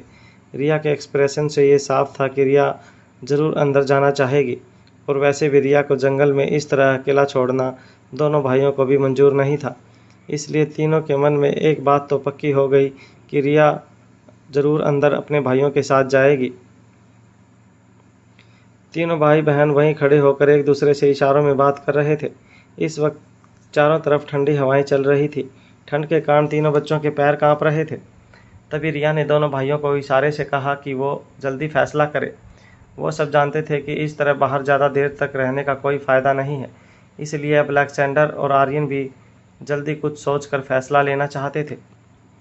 दोनों भाइयों के लिए ये तय करना बहुत मुश्किल था कि कौन अपनी बहन के साथ अंदर जाएगा और कौन बाहर पहरा देगा। दोनों भाई मन ही मन एक बात अच्छी तरह से जानते थे कि दोनों भाइयों में से अगर कोई ज़्यादा बहादुर था तो वो था अलेक्जेंडर। अलेक्जेंडर ने इस बात का कई बार साबित किया था कि वही आर्यन दिमाग से काम लेने वाला लड़का था। पर अलेक्जेंडर बहादुर और ताकतवर था, ये बात हर कोई जानता था। आर्यन के मुकाबले अलेक्जेंडर के शरीर में ताकत भी ज़्यादा थी। इसका मतलब ये था कि अपनी बहन को सेफ्टी देने के लिए अलेक्जेंडर का रिया के साथ होना बेहद ज़रूरी था। ऐसे में आर्यन को जंगल में अकेले ही अपने भाई बहन के वापस लौटने का इंतज़ार करना होगा। आर्यन को थोड़ा डर लग रहा था, मगर वो मन ही मन जानता था कि उसे हिम्मत से काम लेना होगा। जब वो इतनी रात गए इस तरह हवेली पर आया है तो फिर मिशन पूरा करके ही घर लौटेगा। इतने गहरे अंधेरे जंगल में इतनी रात को अकेले वक्त गुजारने की बात जैसे ही आर्यन के दिमाग में आई, आर्यन के रोंगटे खड़े हो गए। मगर आर्यन अच्छी तरह से जानता था कि इस खतरनाक मिशन को अगर जल्दी से जल्दी पूरा करना है तो उसी को कुर्बानी देनी होगी।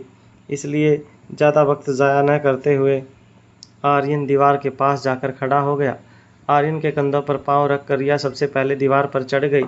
उसके बाद अलेक्जेंडर भी आर्यन के कंधों पर पाँव रखकर दीवार पर चढ़ गया।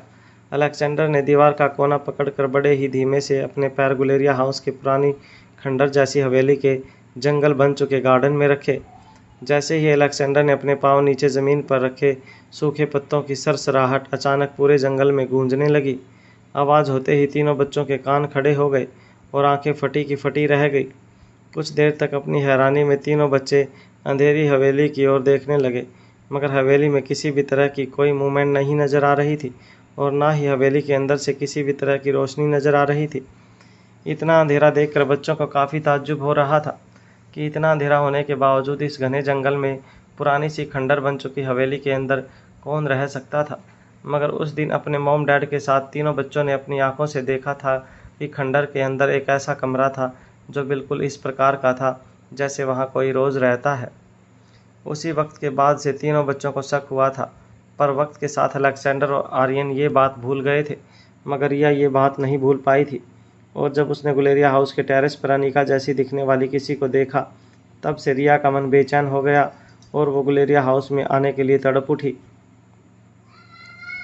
कुछ देर तक बच्चे अपनी सांसें थामे पुरानी खंडर बन चुकी हवेली को देखते रहे, मगर हवेली में किसी भी तरह की कोई मूवमेंट ना देखने पर अलेक्जेंडर ने रिया को हाथ दिया। अलेक्जेंडर ने रिया को बड़े ही आराम से अपने हाथों में उठा लिया और बड़े ही धीरे से रिया के पांव ज़मीन पर रखे। इस बार रिया के पांव ज़मीन पर पड़ने पर किसी भी तरह की कोई आवाज़ नहीं हुई, जिसे देखकर तीनों ने राहत की सांस ली।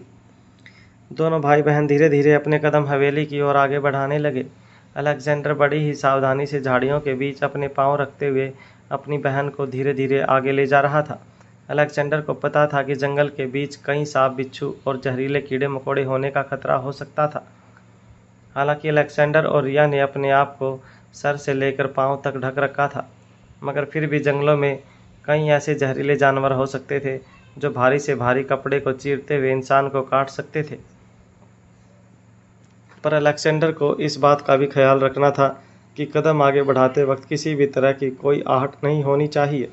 अलेक्जेंडर भी अपनी बहन रिया के मिशन को पूरा करने के लिए बड़ी ही सावधानी बरत रहा था।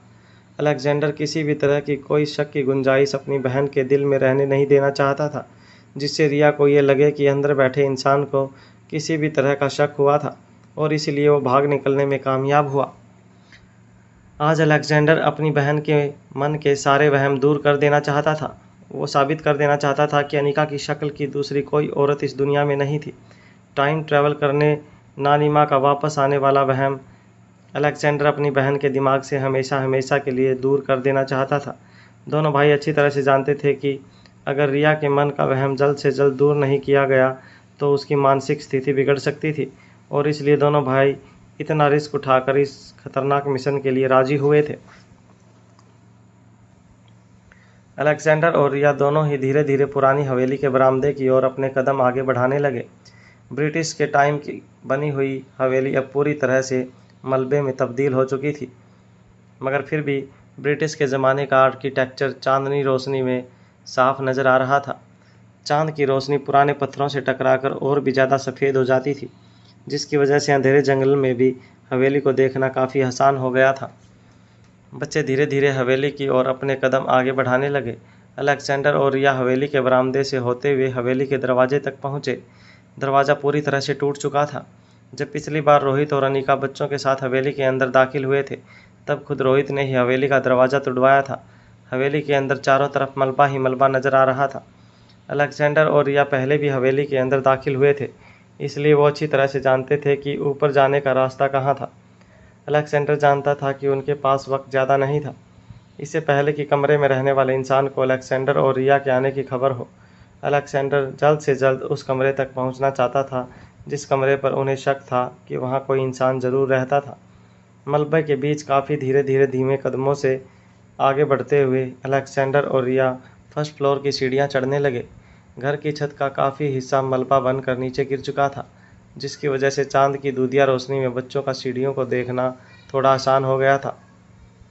फर्स्ट फ्लोर पर पहुंचकर अलेक्जेंडर और रिया ने एक दूसरे की ओर देखा तो दोनों ने जैसे मन ही मन डिसाइड कर लिया था कि दोनों तेज़ी से दौड़कर कमरे के पास जाएंगे और देखने की कोशिश करेंगे कि कमरे से बाहर निकलने की कोशिश कौन कर रहा था।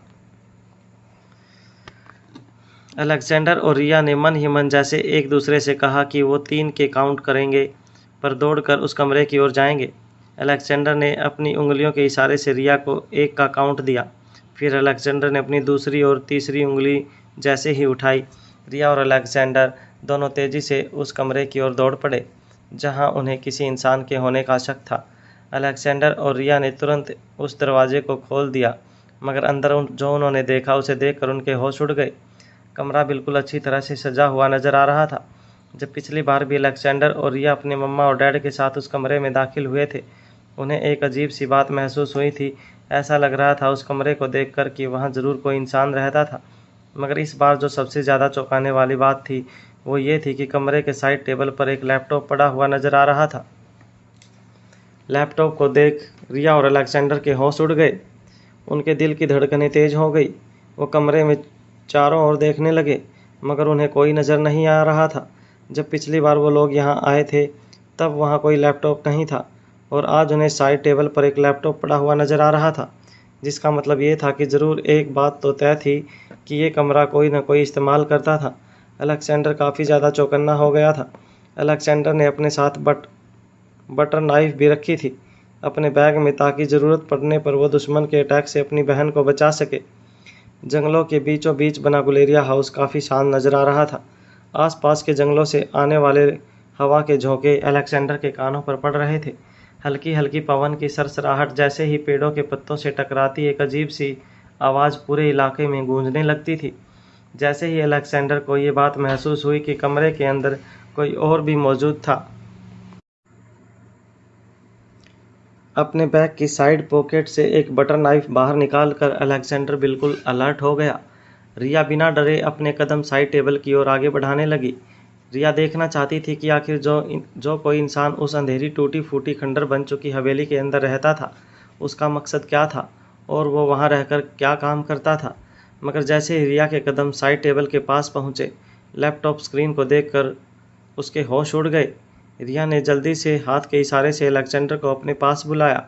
अलेक्जेंडर के दिल की धड़कनें भी काफ़ी ज़्यादा तेज हो चुकी थी और वो जानता था कि कभी भी किसी भी तरह से उस पर और उसकी बहन पर किसी तरह का अटैक हो सकता था। इसलिए बटर नाइफ को अपने हाथों में मजबूती से पकड़ते हुए अलेक्जेंडर पीछे की ओर घूमकर उल्टे पांव अपनी बहन की ओर आने लगा था। रिया के पास आने के बाद अलेक्जेंडर की नज़रें मेन डोर पर टिकी हुई थी। रिया ने अलेक्जेंडर से कहा, ये देखो, कोई हम पर नज़र रख रहा है। रिया की बात सुनते ही अलेक्जेंडर के होश उड़ गए। अलेक्जेंडर ने जब मुड़कर लैपटॉप स्क्रीन पर देखा तो लैपटॉप स्क्रीन पर उसे मेन गेट पर खड़ा आर्यन नज़र आ रहा था। अंधेरे जंगल में भी उन्हें लैपटॉप स्क्रीन पर आर्यन साफ साफ नज़र आ रहा था। आर्यन का चेहरा काफ़ी घबराया हुआ लग रहा था। मनाली में इतनी ज़्यादा ठंड थी कि आर्यन का पूरा शरीर ठंड के मारे कांपे जा रहा था। ठंड और डर दोनों की वजह से आर्यन के चेहरे को देख उसके भाई बहन को अपने भाई के लिए काफ़ी दया आने लगी। अंधेरे जंगल में अकेला खड़ा आर्यन अपने भाई बहन के वापस लौटने का इंतज़ार कर रहा था। हवा की वजह से अगर पत्तों की सरसराहट भी होती तो आर्यन के चेहरे का डर 10 गुना बढ़ जाता था। तभी अचानक आर्यन दीवार की ओर मुड़ा, वहीं पर खड़ा खड़ा टॉयलेट करने लगा। आर्यन को इस तरह से घबराया हुआ देखकर रिया और अलेक्जेंडर दोनों समझ गए थे कि उनके भाई को बहुत ज़्यादा डर लग रहा था और ज़्यादा देर तक उसे वहाँ अकेले रहने देना ठीक नहीं होगा। मगर यहाँ अंदर क्या हो रहा था, उन सारी बातों से आर्यन बिल्कुल अनजान था। अलेक्जेंडर और रिया ने लैपटॉप स्क्रीन पर आर्यन को देखकर ये तो समझ लिया था कि ज़रूर अंदर जो कोई भी शख्स मौजूद था उसे पता था कि अलेक्जेंडर और रिया इस वक्त गुलेरिया हाउस की पुरानी हवेली में दाखिल हुए थे। मगर वो कौन था, कहाँ था और अलेक्जेंडर और रिया के सामने क्यों नहीं आ रहा था, ये दोनों को समझ में नहीं आ रहा था। अलेक्जेंडर बटर नाइफ को मजबूती से पकड़ते हुए अब बिना डरे ज़ोर ज़ोर से कहने लगा, कौन हो तुम? बाहर आ जाओ, हमें पता है कि तुम यहीं हो। आखिर क्या चाहते हो हमसे? इस बार रिया के भी दिल की धड़कनें तेज हो रही थी। रिया जानती थी कि ज़रूर कोई ऐसा शख्स था जो उन पर नज़रें जमाए बैठा था, मगर वो कौन था? रिया मन ही मन ये भी सोच सोच कर ज़्यादा घबराहट महसूस कर रही थी कि उसके सामने जो भी शख्स आने वाला था, क्या उसकी शक्ल सचमुच उसकी माँ अनिका से मिलती थी? अगर इसका जवाब हाँ था तो कौन थी वो औरत और उसका क्या कनेक्शन था अनिका और अनिका के परिवार के साथ? अलेक्जेंडर और रिया काफ़ी देर तक कमरे में चारों तरफ देखते रहे।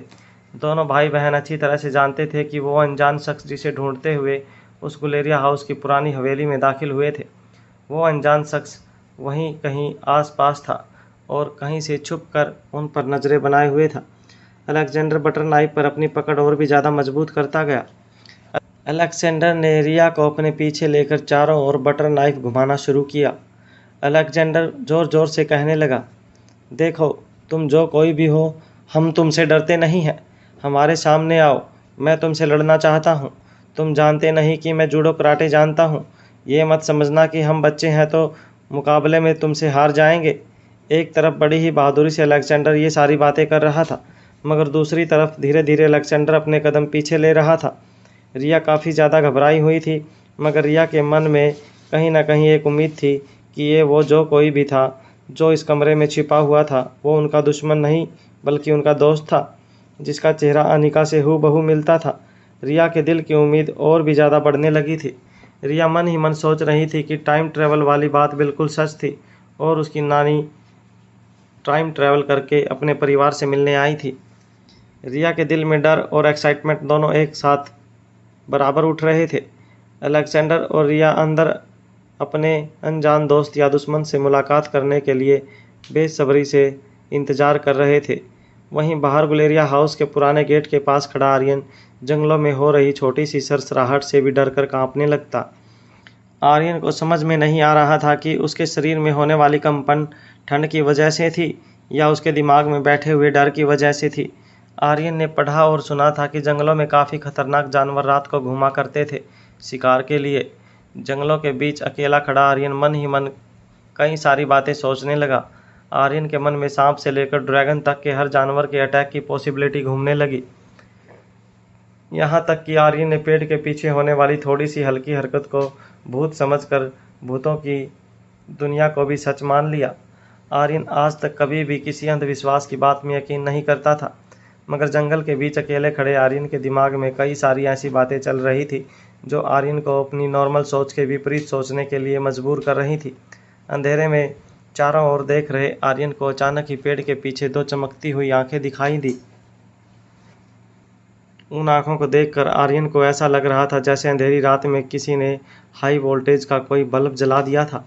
आंखों को देखकर ऐसा लग रहा था कि आंखों के अंदर से हरी हरी रोशनी बाहर निकल रही थी। उन बड़ी बड़ी आंखों को देखकर आर्यन जोर जोर से कांपने लगा। मन ही मन आर्यन ने यह सोच लिया था कि आज तक वो जिन भूतों की बात अंधविश्वास समझता था, दरअसल वो बातें अंधविश्वास नहीं थी बल्कि वो सारी बातें सच थी। आर्यन ने अपने सामने एक खतरनाक भूत देख लिया था जो कुछ ही पल में आर्यन को निगल जाने वाला था। आर्यन ने इससे पहले ज़िंदगी में कभी इस तरह की आंखें नहीं देखी थी जो अंधेरे में भी इस तरह चमकती थी। घबराहट के मारे आर्यन के शरीर का खून जम गया और ज़ोर ज़ोर से कांपते हुए आर्यन ने शोर मचाना शुरू कर दिया। आर्यन ज़ोर ज़ोर से चिल्लाकर अपने भाई बहन को बुलाने लगा, अलेक्जेंडर, रिया, जल्दी आओ, मुझे बचाओ, हमें इस जगह पर नहीं आना चाहिए था, इस जगह पर भूत है। पूरे जंगल में सन्नाटा छाया हुआ था। जहाँ पर आर्यन की आवाज़ दूर दूर तक जंगल में गूंजती हुई गुलेरिया हाउस की पुरानी हवेली की दीवारों से टकराने लगी। लोहे का गेट चढ़कर आर्यन ने गेट फांदने का इरादा बना ही लिया था, मगर जैसे ही आर्यन ने गेट का दरवाज़ा पकड़ा, पुराने लोहे के दरवाजे ने आवाज़ शुरू कर दिया। मगर इस बार आर्यन को लोहे के दरवाजे से आने वाली आवाज़ की बिल्कुल परवाह नहीं थी। आर्यन ने लोहे की सलाखों को पकड़ा और अपना एक पांव गेट की सलाखों पर रखकर गेट को फांदने की तैयारी कर ली। मगर तभी आर्यन को पीछे से एक ऐसी आवाज़ सुनाई दी जिसे सुनकर आर्यन के दिल की धड़कनें बैठ गई। एक खतरनाक काली बिल्ली जोर से चीखने लगी। जब आर्यन ने मुड़कर देखा तो जिन आंखों को आर्यन किसी आत्मा या भूत प्रेत की आंखें समझ रहा था, वो दरअसल एक खतरनाक काली बिल्ली की आंखें थी जो अंधेरे में किसी इंफ्रारेड लाइट की तरह नजर आ रही थी। आर्यन को इस तरह इतना घबराया हुआ देखकर बिल्ली अपनी जगह से कूदकर सीधी पास वाले पेड़ की डाल पर चढ़ गई। चांद की दूधिया रोशनी में जब आर्यन को बिल्ली नजर आई, तब उसे यकीन हुआ कि आर्यन जिसे भूत प्रेत समझ रहा था, वो भूत प्रेत नहीं बल्कि एक खतरनाक काली बिल्ली थी जो काफ़ी देर से घूर घूर कर आर्यन को देख रही थी। और फिर उसकी तेज़ सांसें धीरे धीरे कंट्रोल में आईं और फिर आर्यन अपना मुंह खोलकर सांस लेने लगा। जब आर्यन ने देखा कि पेड़ पर बैठी बिल्ली अभी भी घूर घूर के आर्यन को देख रही थी, तब आर्यन ने अपने आप को कंट्रोल किया। आर्यन समझ चुका था कि बिल्ली भी आर्यन को देखकर काफ़ी ज़्यादा हैरान थी। बिल्ली ने भी कभी एक्सपेक्ट नहीं किया होगा कि इस तरह रात के काले अंधेरे में इतने घने जंगल में उसे इस तरह से कोई इंसान का बच्चा अकेला नजर आएगा। वहाँ आर्यन अपनी हरकतों पर शर्मिंदा हो रहा था। वहीं जब अपने भाई की आवाज़ रिया और अलेक्जेंडर ने सुनी तो वो घबरा गए। अलेक्जेंडर और रिया को लगा कि जरूर गेट पर खड़े आर्यन पर किसी ने हमला करने की कोशिश की थी। जब वो मुड़कर तुरंत लैपटॉप स्क्रीन की ओर देखने लगे, तब उन्हें एहसास हुआ कि आर्यन बिल्कुल सुरक्षित था, मगर उनकी समझ में नहीं आ रहा था कि आर्यन इतना घबराया हुआ क्यों था और आर्यन ने इतनी ज़ोर ज़ोर से चीखना चिल्लाना क्यों शुरू कर दिया था। हैरान अलेक्जेंडर और रिया जब मुड़कर कमरे के मेन डोर की ओर जाने लगे तो अचानक उन्हें किसी के कदमों की आहट सुनाई दी।